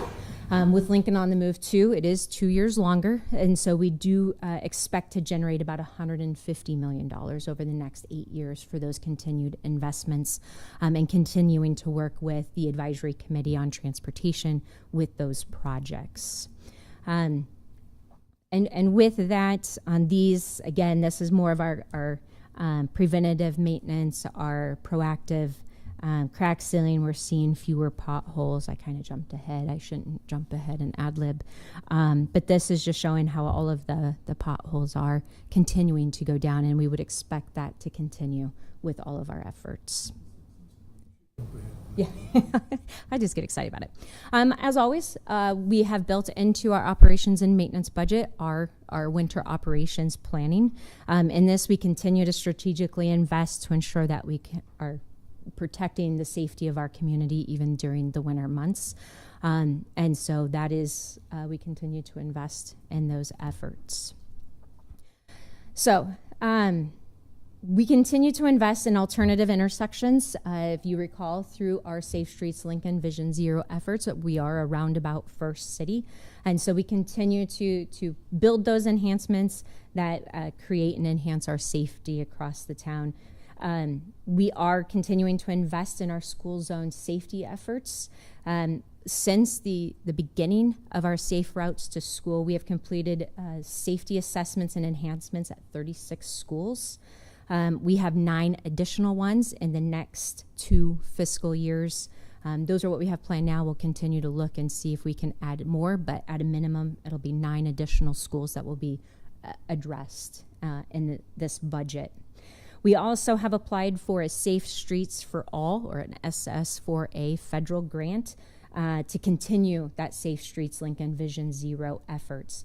That one is, we proposed a project on West O that would run from 3rd Street out to West 22nd Street, 22nd, 23rd Street in that area. And again, partnering with Urban Development on some of their streetscape efforts to continue the work we're currently doing on that. Really excited that it was a very strong application. In fact, all of our Lincoln federal delegation wrote letters of support because of that, and DOT would be partnering on this as well. So we'll look forward to those types of projects moving forward in the next 2 years. If you recall last time, we asked to do 6 seasonal employees in our traffic signing team to see if we could do more in-house and continue to reduce those costs. It worked. We were able to get a lot more done. And so what we are proposing with this budget is to take 4 of those 6 FTEs and convert them into full-time employees. This will allow us to get even more done. Most of our striping and everything is in the summer and spring, but during the winter, this additional support could be used to help replace street signs that are aging and no longer reflective. They can also get some additional maintenance on the good days out as well. So right now, we're not planning on additional equipments like vehicles or anything at this point. That might be the next go round, but just having the full-time employees will allow us to get even more done. I was just going to say, we believe at this point, during the past year, the city's in-house pavement marking team replaced 875 pavement marking items for a total of about $218,000. Had this been done by a contractor, it'd be almost $500,000. So this, again, is just another way to bring stuff in-house where we can do it at a little bit of a lower cost to the community. Additionally, on Safe Streets Lincoln, a couple high areas that we are looking at for high pedestrian usage, 10th and High. We are going to have a design completed. We've been working with the neighborhoods. We've been working with a couple council members on trying to find a solution in this really difficult area. We've had a couple ideas that just haven't been exactly what this intersection and the neighborhood are looking for. So we are working with Benish Engineering to come up with another potential design for this area. The other area that we are looking to develop a solution for is 7th and Adams Street and the pedestrian crossing there just on the east side of the bridge, trying to get better access into the park there on the south side. So we're going to identify and evaluate different options and try and do complete a preliminary design and cost estimate for what it would take to do some improvements at that location. So that will be part of this budget as well. Also known as the Adams Overpass, yes, for those watching. Yes, so. For those that have been watching and know of the Nebraska Department of Transportation project that is about to start. I don't think it's officially started yet, but they'll be starting construction here in the coming days. This would be a project following that at some point. Will that include the bridge over Cornhusker Highway at 14th? So this one is the one over 180. Right, right. Yeah. So and this one, that's an NDOT project, and this would be just looking at potential future safety enhancements we could do at a future date. Okay. The other part is we continue our asset maintenance, street repair. As you know, this is in-house. These are anything from the crack sealing and the potholing, but also are just panel replacements. Maybe the overall street is in really good shape, but a panel, something's happened over the years, and so we just need that. This is our street asset management team are the ones that handle all of that. Our city has continued to grow, as you all know, which is great. We have added about 500 lane miles, 417 lane miles in just the last couple years, but we've not added any street staff in over 10 years. That as far back as I could dig up quickly, in over 10 years we've not added any street maintenance teams. So this is proposing to add 10 street maintenance employees. This won't supplement, it won't replace consultant contractor work, but this will allow us to keep up on our maintenance so we can keep our streets in better condition for longer, so we don't have to do those larger rehabs, mill and overlays, those types of things. And so this would be mainly our concrete team. 8 of them would be on a concrete team that we could deploy citywide wherever there's issues, and then we would have 2 additional ones that would kind of rove and help during vacations and absences, those types of things. This will allow us to continue to keep up and keep our assets in good condition rather than letting them deteriorate and just come in for full rehabs. Although we've been focusing on operations and maintenance, obviously CIP is a huge part of our budget. It's the blueprint for planning our major investments throughout the city. It compiles all of our city projects to be budgeted over the next 2 years, and then we also have that farther out 6-year look on that. Year 1 of our transportation CIP is just over $58 million, and year 2, we're almost $66 million of CIP investment. And so virtually every transportation project that's planned, designed, and constructed is part of the CIP, of the 5 components of our CIP. If you look at our CIP, it's broken down to system preservation. This is where we preserve what we have right now. We continue to do the smaller investments, preserving the existing streets. We have system optimization, where we maximize operations and optimize system performance. So maybe it's adding lanes, maybe it's a full traffic signal rehab like Green Light Lincoln, those types of investments. And then we have system growth, where we build and accommodate our growing community. We have our sidewalk program that's focused on our sidewalks, our curb ramps, our ADA requirements, those types of efforts. On these, we continue in year 1 and 2 that additional sidewalk investment that was approved by City Council with that additional about $3 million a year into our sidewalk investment. That continues in this next 2-year budget as well. So with that, I know it's a lot to cram into it, but transportation, what questions? Are there any questions for the director regarding transportation? I just want to say I think that this was, out of all the departments, this was the best, most informative presentation with the actual numbers and the dollar amounts, and it was very, very informative. So thank you. Thanks so much. Yeah. Thank you. And Shob. Thank you, Mr. Chair. Thank you, Director. How do we cheerlead some more about those pothole numbers?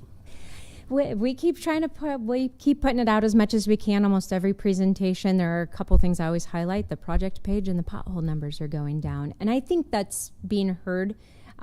Last year, when our construction season details came out, everyone was screaming. This year, when it came out, okay, so it's another busy year. But they said, we get it. So I think now that people are seeing the progress, no one loves construction. I mean, even us in LTU, we don't love construction, but people are seeing that it is making an impact. They're seeing the pothole numbers go down. So I think the more people know, and you can share it, I can share it, I Yes. think people You get will. to, you get used to seeing cones. Right, Yeah. which is great. I think the preventative cones part, of the progress. ceiling is. Yeah. And that is key, and that's something that we don't often think of. Everyone sees the new and shiny, but it's the preventative that really is the backbone to Sealing, keep yeah. it. The crack sealing, just regular attention to different things when they happen, rather than like, we'll get to it, like we have been doing for a while. So, Great job. yeah, thank you very much, and a huge thank you to the team that helped pull all this together. So, Councilman Beck, yes. Thank you, Chair Weber. Don't know, Liz, if this is more of a question for you or for the budget team, but I think if a citizen were going through the budget website and looking at numbers for LTU and what have you, we have line item here that's pretty significant for people listed as transfer out. And I wanted to get that on the record so that people can get an understanding as to those numbers and what they mean in real life. anything, I'm looking at Sherry, anything we need to, you want to talk about the transfers out? So we have a couple different things. So there are, and Sherry can correct me if I'm wrong, so there are some areas, because we rely heavily on other departments and areas, and that could be like Michelle Backmeyer in Urban Development for all our property acquisitions and stuff. We help fund some of their correct employees, and we transfer that out.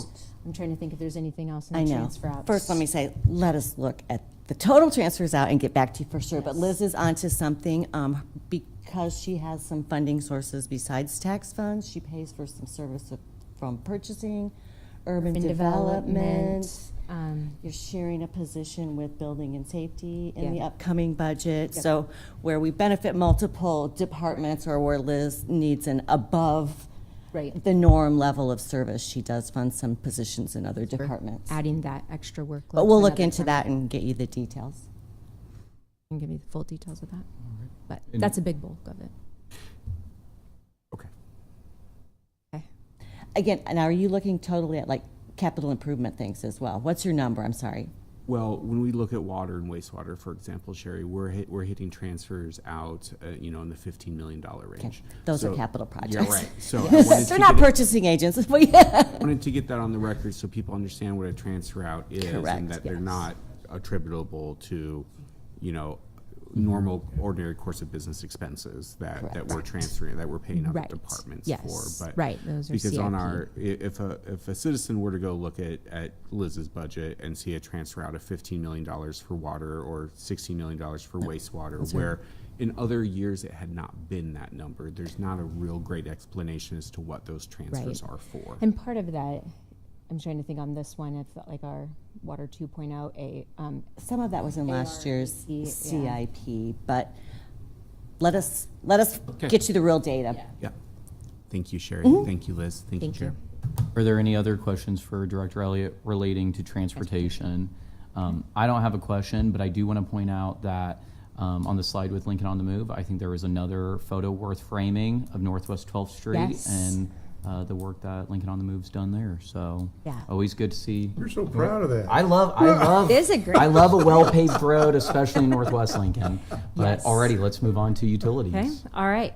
Well, as you know, our utilities teams take a lot of pride and ownership in the fact that we are able to provide essential service to the city, serving over 300,000 citizens. And so we continue to do that in each of our areas, and we will start Lincoln Water. Not saying they're our favorite or anything like that. It just happens to be the first one up. But just a little history background of Lincoln Water. So we have last year, 24-25 actually, 14.4 billion gallons of water used in our community, 123 gallons per person per day. That's still a 36% decrease from the 80s. Part of that is our community really embracing water conservation. Part of it's technology and plumbing, but that continues to be the case here. Our average daily rate is about 36 million gallons per day. That's only 4 million gallons higher. It is. lawn irrigation, with the growth of the city, it's amazing that it's only that little of an increase. We did have the highest daily rate. This is just fun. 97.5 million gallons in 1974. So I don't know what was happening that year. I don't know why everyone went crazy, but 1974 is still the record high. Let's hope it stays in Could be bad 1974. toilets. Yeah, it could have been. It could just been really bad plumbing and investments back then. But I'm glad to see that that's not an ongoing issue. And so we continue to build a strong and resilient city through about $275 million investments in our water system. In particular, that's Water 2.0. So that includes upgrades that are going on right now at Ashland. That's adding additional capacity with our Platte River to get us additional time to build our Missouri River, our second water source there. And at that Ashland, that includes 2 new horizontal collector wells that should be in service yet this calendar year.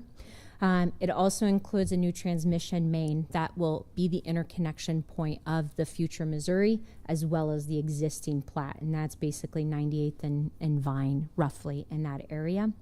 And then we have procured a site or acquired a site for the future Missouri treatment plant, and we are in negotiations for the Wellfield site and hope to have that wrapped up by August in that case. So a lot is going on, a lot of really good investments to protect our city. We have currently 44 wells with the 2 additional on their way, so bringing our total with the Platte to 46. The 2 treatment plants that we talked about right now, we have 60 miles of pipelines between here and Ashland, over 29,000 valves, almost 13,000 fire hydrants, 93,000 meters. And these numbers keep growing with the great development that we're seeing. We need additional hydrants, we need additional valves with every new block and street that we add. So we continue to do that and continue to be able to provide that reliable service, reasonably priced. So our total CIP program for the 6 years is about $386 million. That includes each year replacing about 8 miles of water mains a year. We've added 88 miles of water main in the last 5 years. So with that, we have to keep maintaining it, making sure that continues to stay in good conditions. We've also replaced nearly 700 lead service lines, and with this budget, we're anticipating a minimum of 500 each year in this 2-year budget as well. If we can do more in any given year, we will, but the minimum will be 500. In order to do that with our lead service line, with our Water 2.0, with the growing city, we are asking to add a water utility locate technician. So this is when something is getting built, someone's got to go out and locate where the service lines are. It could be someone just wants to excavate in their backyard, or they want to dig a mailbox. They have to call 811. These are the teams that would go out and locate it and make sure we're in compliance with the state statutes. Call before you dig. Exactly, the call before you dig. There's a senior utility engineer specialist. This is going to help with development services. We have a lot going on in the city, which is great, but the workload for our current utility engineer specialist is maxed out. So Bob's work, or is that? So it was with Bob. We're going to do some shifting and work closer with the water team and hopefully find some efficiencies and crossover to back each other up to make sure that we're getting those plans reviewed faster and meeting those deadlines. Before is Breon just kind of on his own. This way we'll pull in all of the water utility engineer specialists to work together on that. So we'll find some efficiencies there.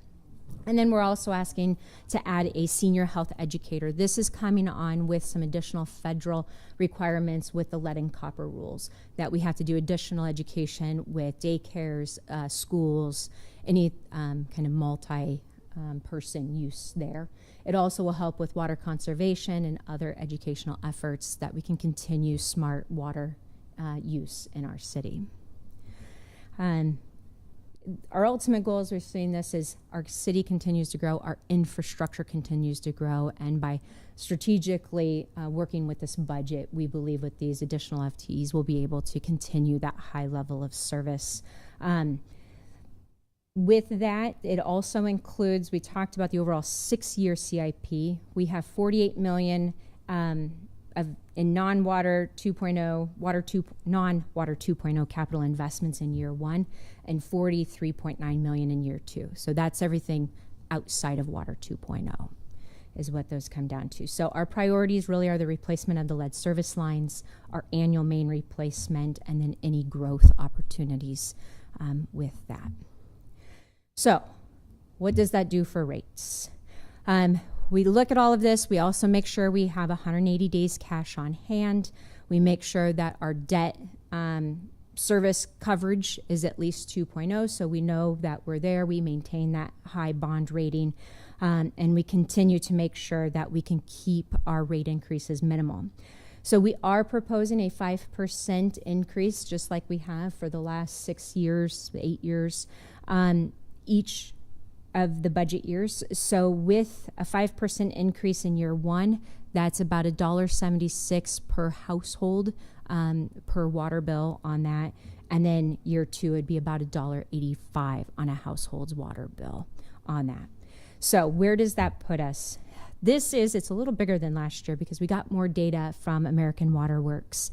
Lincoln, first fiscal year, is the first one on the left with the arrow pointing down. And then our second year is there. The red is Omaha. I put them red just because they're nearby.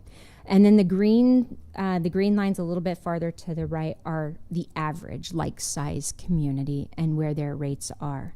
But if you look, you can see on the far end, you got Pittsburgh. Kansas City is fourth from the right. You've got a few that are around us that are similar, whether it's places in Ohio, Utah. But you can tell that we are very well maintaining our system at very affordable costs to our community. Wastewater. Besides providing drinking water, obviously, we talk about towards the other end of our system. We continue to invest in infrastructure and services that support record-setting pace of private sector development. And this is partly supported by our 2 water resource recovery facilities. We got Teresa Street and we have our northeast one. The system maintains just under 1,200 miles of sanitary sewer infrastructure with 16 lift stations located throughout Lincoln. We continue to have revenue producing resources such as our biogas and our biosolids to help offset and reuse everything that comes into our system. We do serve, I just double checked, we're serving just under 92,000 accounts with our wastewater system. So with this, obviously just like water, it continues to grow as the city grows. We also have, like streets, dealing with preventative maintenance. If we don't deal with preventative maintenance, that's when you start seeing the backups, the stoppages that back into people's homes, and we don't want that to happen. In the last 5 years, we've added 52 miles of sanitary sewer that we have to keep maintaining and making sure are in good shape and good condition to serve our community. In this proposed budget, we added 2 equipment operators, and that will just help make sure that we stay on top of our preventative maintenance, minimizing any risks of backups and service interruptions for our community. The total CIP for the 6-year period is just under $162 million, 18.4 of which is in the first year, and 27.3 is in the second year of the CIP budget. And that includes growth for the South Beltway. I know that's a big growth opportunity there. That is fully funded within this CIP program. Is that a new expenditure? It is in wastewater. I don't think it's showing up in the current It is wastewater not. CIP. Wastewater is new, so it is built into the first 2 years. Okay. It might be some in the third year. I'd have to double check that, but it is fully funded in this budget. Okay. Thank you, Liz. Yep. And I should say that Waters has been in there, but Waters as well in the CIP for the South Beltway. Just like water, when we do look at rates, we look at our O&M. We also look at our debt service coverage and also maintaining 180 days cash on hand, just as good business principles. We are also proposing a 5-year rate increase each year just the same as we have been for the last 8 years or so. That will, the first year, result in about $1.85 additional on a household's wastewater bill in the first year, and $1.94 in the second year per household bill on average. Where that puts us, again, we are leading the nation in the most cost-effective services. The 2 years, the first year for Lincoln, 26-27, is the one with the arrow on the far left. The second year is the one next to it. The red is Omaha. And then the green lines are just the average like-size communities and where their rates are. So you can see that Lincoln's is very affordable. All right, solid waste. Like water and wastewater, there's another part of our department whose materials also must be kept moving. Without the smooth operation of our system, from privately owned refuse and recycling haulers to disposal of refuse under strict federal and state regulations, this budget is built to make sure we can maintain and continue with all of that. Bluff Road solid processes over 300,000 tons of waste and serves about 400 vehicles per day. The system has a gas and leachate management system. As you know, we're currently working with a private partner to convert that gas into RNG. Our 48th Street waste management facility handles about 100,000 tons per day, and that's more of the transfer station and serves as a central hub for our construction and demolition. Our recycling site in the last couple of years has been about 7,000 tons of recyclables annually. And that continues to grow and expand. And then we also work with the health department to run the Has to Go and Good to Go emergency response, special waste programs, and other items for the safety of our community. So that's a strong partnership that continues to be successful and working there. With our CIP for solid waste, the 6th year is about $72 million. That includes a Bluff Row landfill expansion, permitting, and preliminary design, so expanding to the east of the landfill there. And then it also is it also includes land acquisition money for a south transfer facility. This would be, the envision for this is for a joint municipal services center. This would just be one part of that. So you will see a South Municipal Services Center in all of L2U's budget, much like the one up in the airport area where we have multiple divisions. Right now, if water or wastewater get a break south, they have to go clear up to North 27th and then back south, leaving a lot of time for damage and other issues to occur. So trying to find ways to be able to serve the south as efficiently as we're able to serve the central and north part of the community. Where are you looking for that when it comes south? I'm going to give you a very vague answer. Somewhere south where there's... That may impact that. Her answering South that, of O Street. Well, her answer to that may impact her ability to negotiate. Right. So, right. Okay. Well, given that our farthest south is at 30th and South Street, roughly, it's not very south. So anywhere kind of the South Lincoln, close to South Beltway, Highway 77, where we can access and get to other parts is kind of where we're looking. Anywhere in South Lincoln. With this, again, with rate setting, I'm repeating myself, I know, but we do this strategically in each of our areas. Again, we manage 180 days cash on hand, a 2.0 debt service ratio, and continue to do that.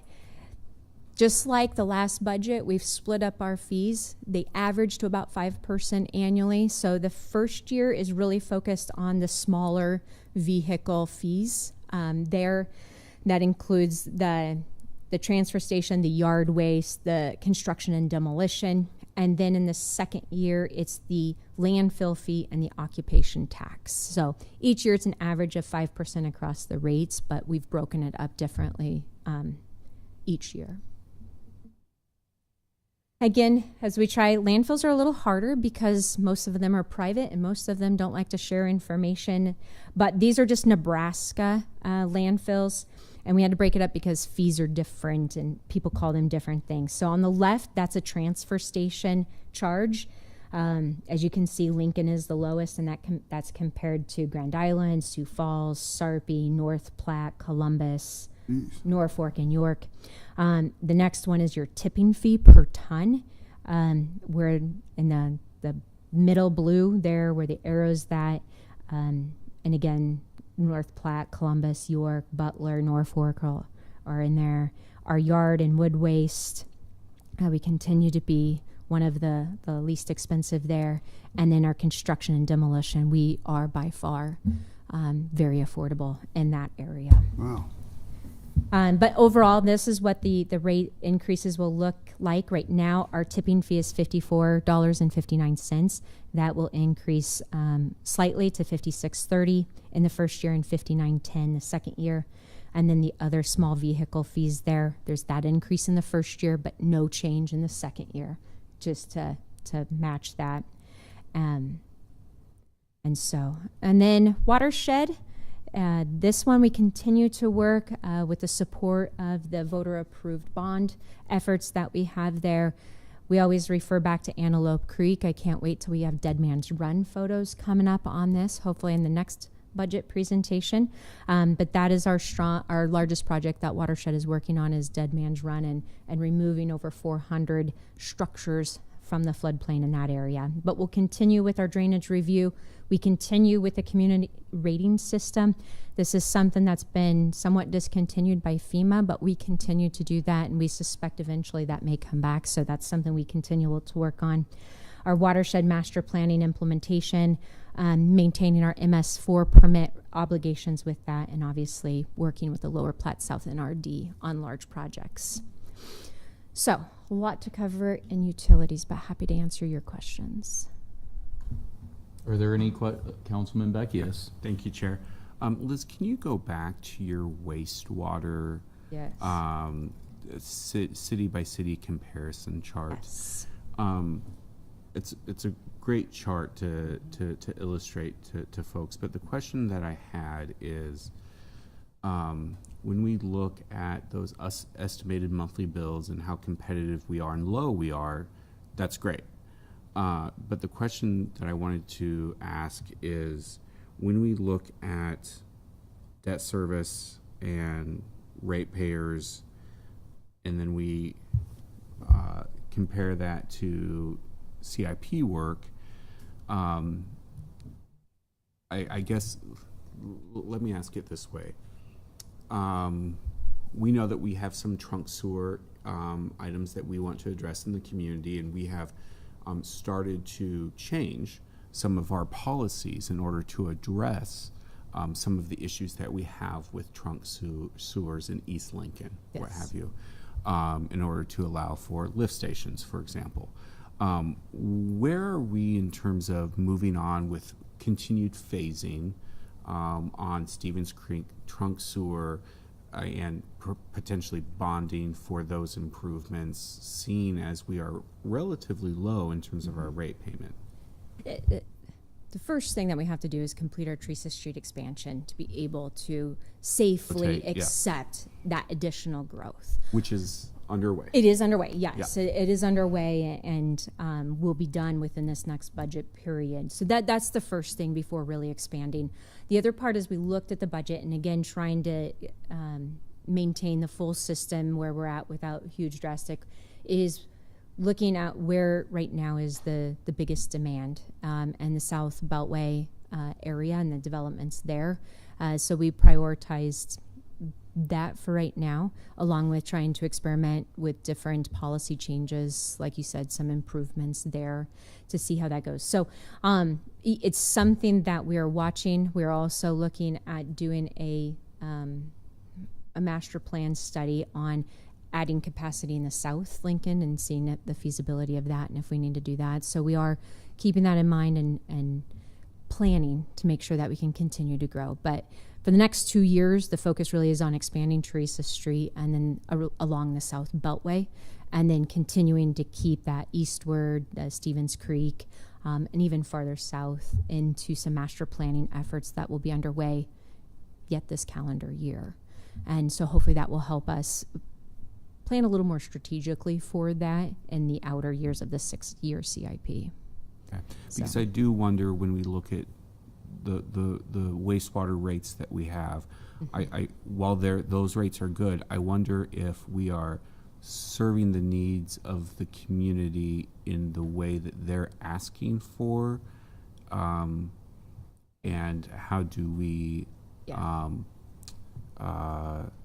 rally that against a low rate payment? Yeah, and I really, once the expansion is done and we're able to have that additional capacity, we'll be able to really focus and be able to more actively pursue those types of expansion in that area. Okay. Right now, we could build it, but it would have nowhere to go, and we would have other issues. And so that's just something waiting on the expansion to happen. Sure. So. Thank you, Yeah. Liz. Thank you, Chair. Any other questions for Director Elliott? Just Councilman a Duda? comment. I would just say that your presentations are so transparent. I just really appreciate it. So it's very easy to understand. Great. And your exposure on through the internet to the public is just great too. So We know we have a complicated budget. We have a lot going on. We have a lot of different funding sources. And so the clearer I can be and the more I can share, it might get more questions, but at least people are getting the information and can do their homework with it. I think if we cloned you, we could probably cut back on directors. You can clone me. I can take more I don't vacation know. time. I think she can take a lot more work on it. Come on, Liz. All right. Now All right. Transit. All right. Well, leading into transit. So I don't think StarTran gets the credit it should as often as it should. We provide over 2 million rides a year. And that is a huge service to our community. We serve an average of 541 students under the age of 18 every day. These are people whose parents have other things they need to do, like work and I'll do all that, but still allowing the students to get to school, get to other functions safely, efficiently. And I just think that's a huge service that we are providing to our community. It saves the community members money. Gas prices continue to rise. The more efficient we can make the system, the better everyone is. On the other side of that is not only the fixed route that I was just talking about, but our paratransit. We provided over 105,000 paratransit rides in 2025, and we provided about 8,300 on-demand rides, so microtransit efforts that we started to deploy during the pandemic. And these paratransit are for those who are unable to ride the fixed route. So it's more of a door-to-door service, a lot of medical appointments, getting people accessible to their family, to groceries, those types of services. And so it's kind of an under-recognized service within our community that so many people rely on. We have 75 bus stop improvements planned each year of the next budget. We are replacing 6 paratransit vans in the 2 years. We also are updating our transit development plan. This is going to be an opportunity next year to really look at how can we reinvent StarTran in Lincoln. Right now we're kind of operating on an old-fashioned hub and spoke and utilizing a little bit of microtransit, but I don't think utilizing it to the extent we could be using it. So that will be a big part of our next year. Right after the multimodal is under construction, we'll kick off the transit development plan update and hopefully be able to add even more energy into our transit system. With that, we are implementing new fare boxes in both fixed and para. That's where you can take your phone, tap and go. It looks like it's going to interact with the university students, so they don't need yet one more card. They can just scan their student ID, those types of efficiencies that will really improve the system. You approved a contract for us with some different marketing, some different booking technology that we had. And after we implemented that new technology with a little bit of marketing for it, our paratransit bookings increased 8% over 3 months. And I think that growth will continue as people learn and understand the system even more. So excited to see the improvements in StarTran. Our transfer center. So right now, as you may recall, we are just down the block at 11th and L Street in a temporary location. This is a location that sees over 2,000 people every day. So a lot of people are using this. We currently have the support of off-duty LPD officers at about $187,000 a year. We're paying their overtime rates. Obviously, this is their second job type thing. So in this proposal, I am proposing to convert or add 2 full-time employees to be on-site staff that could help, and that would eliminate the need for LPD off-duty officers, but still provide those security and customer service needs at the location. It would save about $34,000 annually by converting into 2 full-time employees and support staff there. So that would reduce that cost and help us continue to efficiently run StarTran. The other, with the new multimodal transportation center, the additional support that these 2 full-time employees would provide is the facility is going to be open from about 5 a.m. to about 10 p.m. Monday through Friday, and then about 5 to 7 p.m. on Saturdays. So having someone there who can also help with customer service and be able to serve when most of the administration staff is out of office, this will also help do that and provide a safe area for everyone in all service hours. With that, the construction, we are anticipating construction on the multimodal to start in August. So we were able to work with the county and secure the property down south that will be coming forward to all of you in the coming weeks. And once, if that's approved, then we'll be able to start construction. The plan is to put this out for bid. I just decided June 22nd, assuming it's approved. And then that would mean construction can start the beginning of August. It'll be a 15 to 18 month construction period, so open sometime the beginning of 2028. Yep.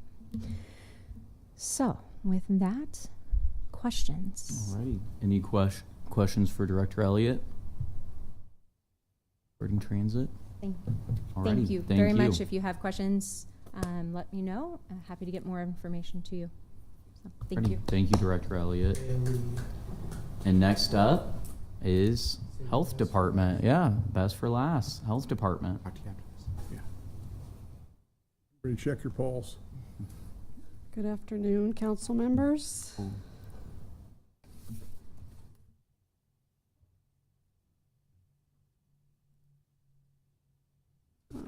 So as many before me, just a reminder of our mission from the Lincoln-Lancaster County Health Department is to protect and promote the public's health. This slide gives you a sense of what our organizational structure is, who reports to me within the director's office, and then we have 6 major divisions, and that's just a small highlight or a snapshot of the programs and services under each of those divisions that you see at the bottom. So this slide here shows our funding sources as far as our anticipated funding sources for FY27 and FY28. And I'll give you an example of what all these different categories are. So within user fees, these might include payments for clinic services and permit fees such as pool inspections, well inspections, and retail food inspections.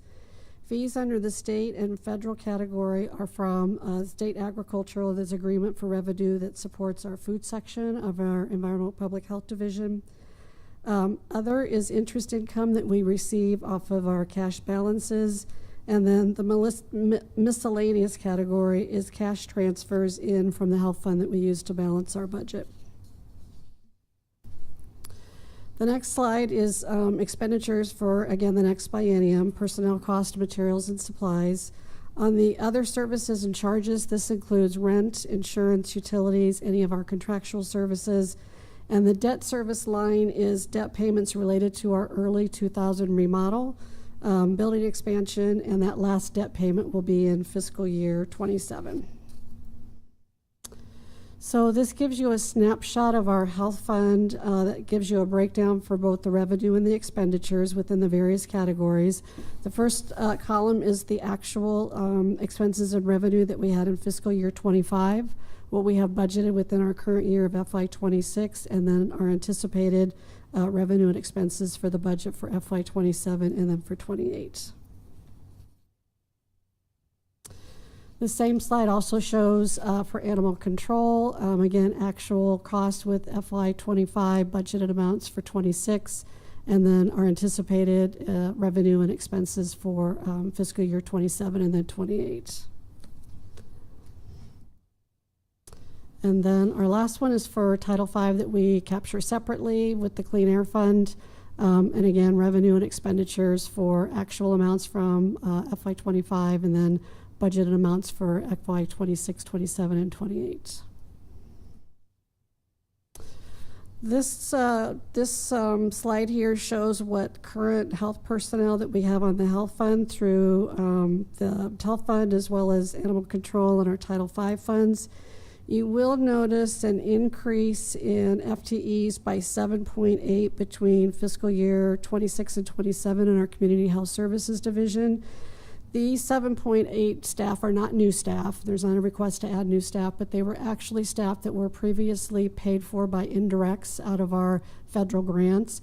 Those funds are now being recognized in the health fund, so we're transferring those 7.8 staff from what had originally been paid for out of indirect into the health fund, but they're covered by those indirect revenue that'll show up on our revenue line items. So it's just cleaning, kind of getting that cleaner so that they're actually in the health fund, but they're supported by those indirect costs.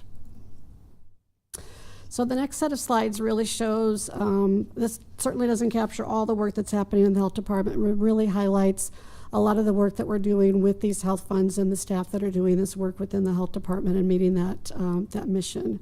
So this gives you an example of what we're doing around immunization. So one of our goals that we have is that we strive very hard to ensure that every child by the age of 2 years of age receives 10 of the recommended vaccines. The state goal or the national goal is 80%. You can see that we took a pretty significant dip during COVID, but we're starting to trend back up. We're in the high 60%, and we're trending pretty stable given some of the challenges around vaccine and vaccine policy at the federal level. This next slide comes from both our clinic operations as well as our communicable disease. This is just one specific to communicable disease that are reported to us at the health department through labs or healthcare providers. But this is specific to our sexually transmitted infections. And so you can see the bottom kind of gold line and underneath that is the blue line. Those are our data around HIV and syphilis, and you can see that we're really staying very stable within those numbers. The blue line at the top is our rates of chlamydia, and the orange line is our rates of gonorrhea. And what you can see is that we're really starting to trend down. So staff are doing a great job as far as getting folks in for testing, getting treatment, getting partner notification, doing a lot of outreach and education, and we just want to continue to see those lines go down. Our communicable disease staff oversee all of our reportable communicable diseases, again, anything that comes through lab and healthcare providers. So they're in constant communication with healthcare providers, health systems, as far as reports that we're getting in. They're tracking respiratory illnesses. We just launched our respiratory illness dashboard this year. We launched our wastewater surveillance dashboard. So they're doing an amazing job with just tracking and ensuring that the community is safe from these risk of communicable diseases. Our EPI team works every day to do the monitoring, surveillance, and assessment. They do a plethora of data analysis, and one of the big lifts that they have is every 3 years they launch our community health assessment process. We do that in partnership with Bryan Health System as well as CHI St. Elizabeth, and we will be launching those efforts this summer. One of the big components that we do within that is that not only are we looking at quantitative data, say for example birth and death certificate data, but we meet with over 20 different groups, close to 300 individuals, and have what we call community conversations, where we're asking people one-on-one, what is your most significant health concern? What are you concerned about your neighborhood, within your family unit, within your community as it relates to health? So they take that qualitative data with the quantitative data, they do all the analysis, and next summer they will present that to the community, where the community will decide what our priority areas are for the next community health improvement plan. I'm sure you're familiar with both of our home visitation programs. So our Healthy Families America program, which is our more intensive home visitation program, 100% voluntary, has been around in Lincoln since 2008. You can see a number of the benchmarks that we meet. I would say we serve around 350 families per year with over 4,000 home visits on a yearly basis.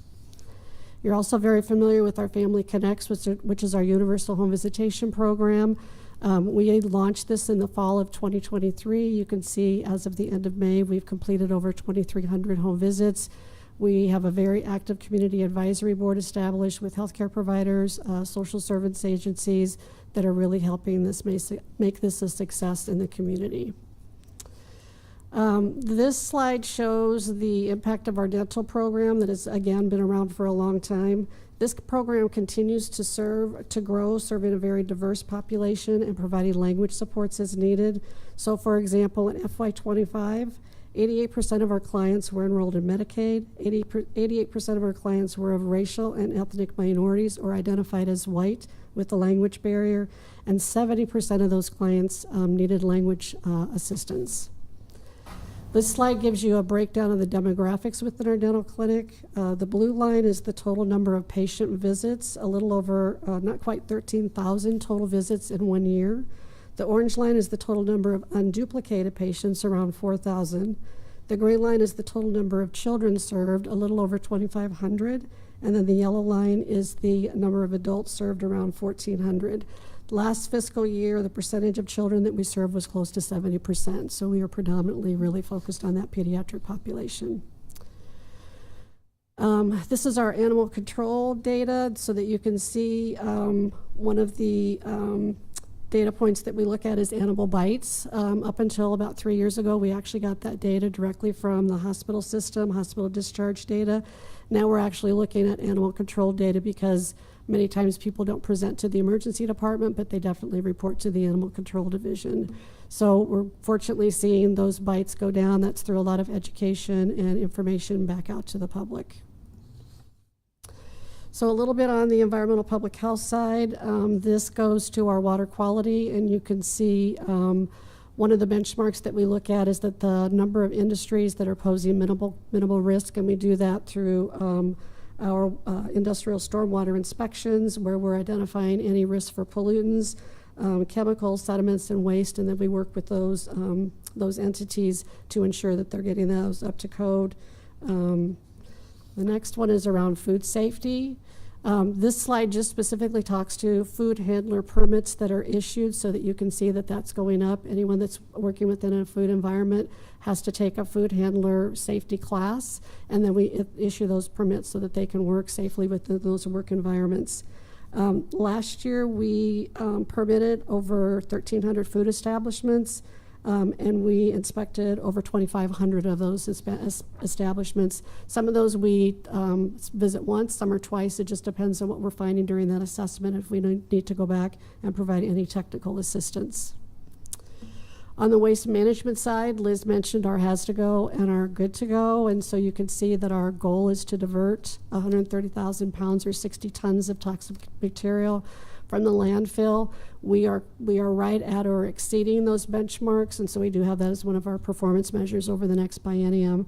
And in the fall, we launched our Good to Go reuse store that has been wildly successful. As of last week, we've served close to 2,000 customers, diverting over 40,000 pounds of waste that we are able to reuse. And on our air quality side, Lincoln continues to meet federal air quality standards. You can see where we dropped a bit low under the orange line, which is the benchmark that we have set. A lot of that is outside of our control because it has to do with the wildfires that may be coming up from Kansas or down from Canada. But that's part of what we want to make sure that we're educating the community and making them aware, especially if they're at risk, if they've got respiratory illness that puts them at risk.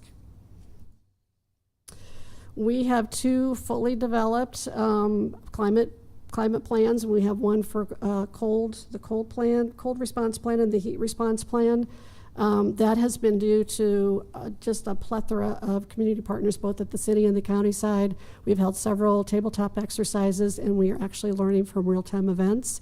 We activated the heat response plan last summer. We just sent out a heat release on Tuesday, and that's everything from a website. We have a briefer that we send out to community partners, and we have a 2-pager that we make available to the community. We are now on our 12th memorandum of understanding, where we're expanding our partners to agree to be warming and cooling centers, which is amazing, so that there's more resources for the community to access during these weather events. This slide has to do with our lead prevention program. We partner both with LTU as well as urban development, but a big piece of that is that any child that we find has an elevated blood level between the ages of 1 and 6, I have a public health nurse that actually follows up with that family and goes out with environmental health specialists to determine the cause of the lead. So they have machinery that they can test soil, lead paint, spices, dishes, toys, so that we can help mitigate that risk, remove that while we're helping that child get down to a safer 0 lead level. And the map that you see here is data from 2020 to 2024, and you can see that our highest risk areas in that urban core, most of that is older housing stock. As it relates to our families and children with their health and safety, we have 2 components within our environmental health division. They provide all the health and safety components to our child care providers. They do the inspections and permitting. So the child care providers find working with the health department just such a wonderful resource, because it's just a constant connection with communication. On the injury prevention side, with health promotion and outreach, you can see just the list of things that we provide. I would say the biggest win over the last 2 years with child car seat safety inspections is we've held close to 40 events every year. And last year we actually trained trainers at all the cultural centers so that they can provide these trainings in the various languages that are needed across the community. Also within our health promotion and prevention division is just all of the chronic disease prevention. So they're working around active living, healthy nutrition, preventative screenings, but I think the big piece of what comes from this group is that they are amazing at bringing coalitions together. So we've got the Overdose Prevention Coalition, the Tobacco Prevention Coalition, the Crusades Against Cancer, Colon Cancer Coalition. So they're doing an amazing work just bringing partners together to meet the needs of the community. I do want to mention that we are heavy on grants within the health department. We have close to 40 grants at any one time that we get, both at the state level, we have some local and some at the federal level. And you can see some of this breakdown. On the federal side, some examples of that would be our WIC, our Refugee Health Assessment, our STI, disease prevention that we get pass-through dollars from CDC. On the state side, some examples would be our immunization grant, emergency preparedness, the lead prevention grant that we get for case management, and then accreditation for our public health accreditation. Examples of local funding on a contract grant side would be graffiti abatement. And then donations are predominantly with our animal control. We do get a number of folks with warm hearts that donate, and we use that for spay and neuter supports or licensing assistance. On the fee category, this was primarily interest that was earned with the original COVID relief fund dollars before that went away, and there shouldn't be much in fees as we look toward the future years. The other thing I want to mention is on the federal amount under this grants and contracts was actually $4 million that we received through ARPA dollars.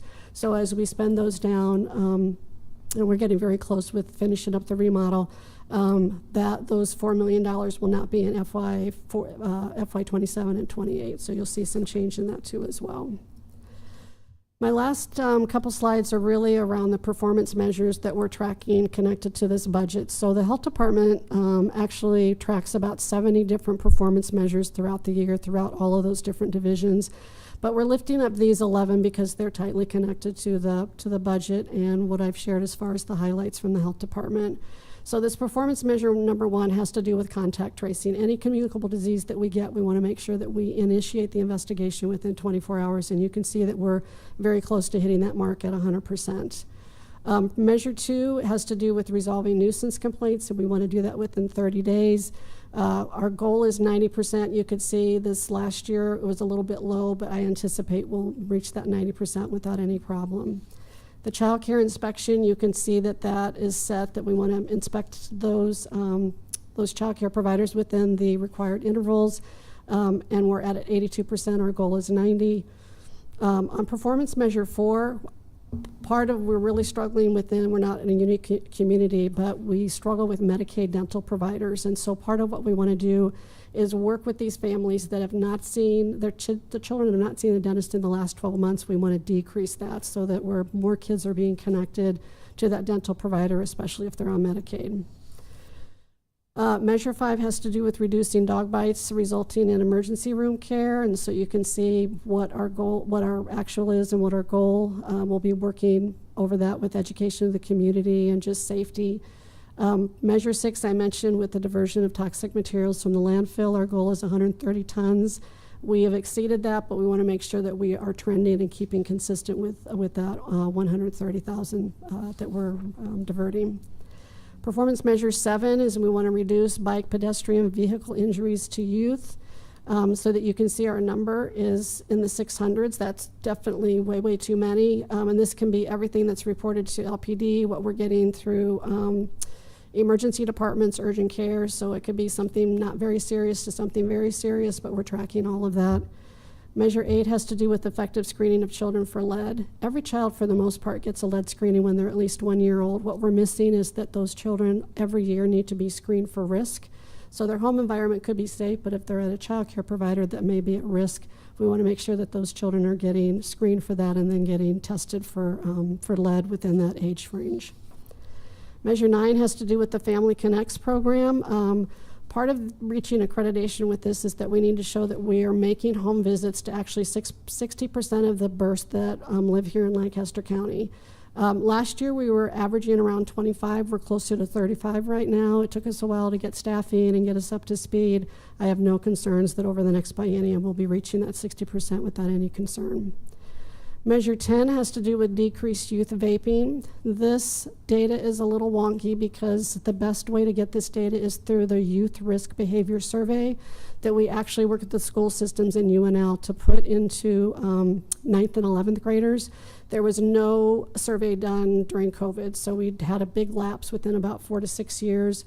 So we are working with all the school districts here in Lancaster County to be amenable to that survey.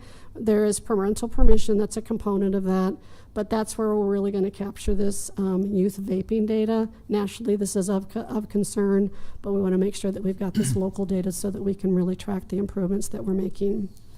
And then the last performance measure is our newborn home visits that we're doing within 14 to 34 days, and that you can see that we're spot on with that. And we just want to make sure that we're being consistent.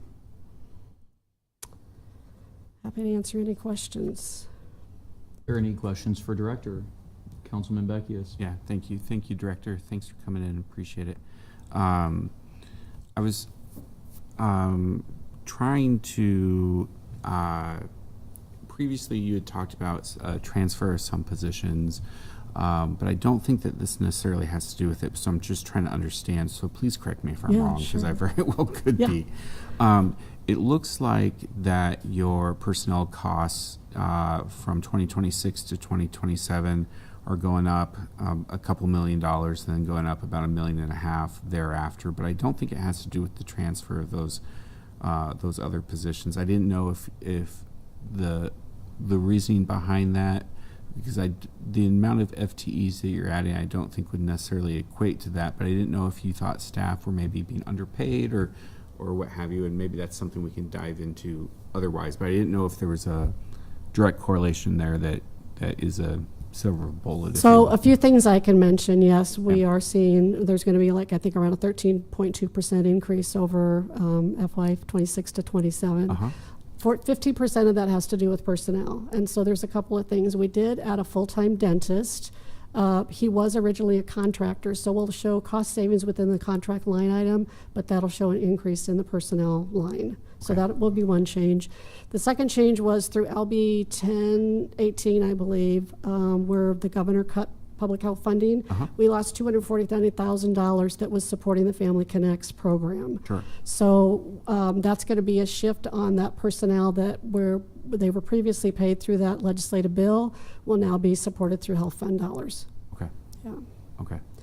And then I think, I got the same question from county board, what's the breakdown? So I am going to go back and work with finance to figure out, like, what's our IS cost and what was that increase? What has our increase been over the last, say, 5 fiscal years, just so that we can see how we're trending? Sure. No, I appreciate that, because I just wasn't able to gather from, it looks like, the very minimal amount of additions that you're working through, necessarily the fiscal impact to the bottom line dollar that then is showing. So I was just trying to get an understanding of that. That's a good question. So, thank you. Any other questions for Director? Councilman Duden? On your slide that pertain to the bicycle injuries, I Yes. don't know if you can pull that back up, but I was wondering if you can discern between electric bikes and pedal bikes, because there's more speed involved with the powered bikes versus the pedal power.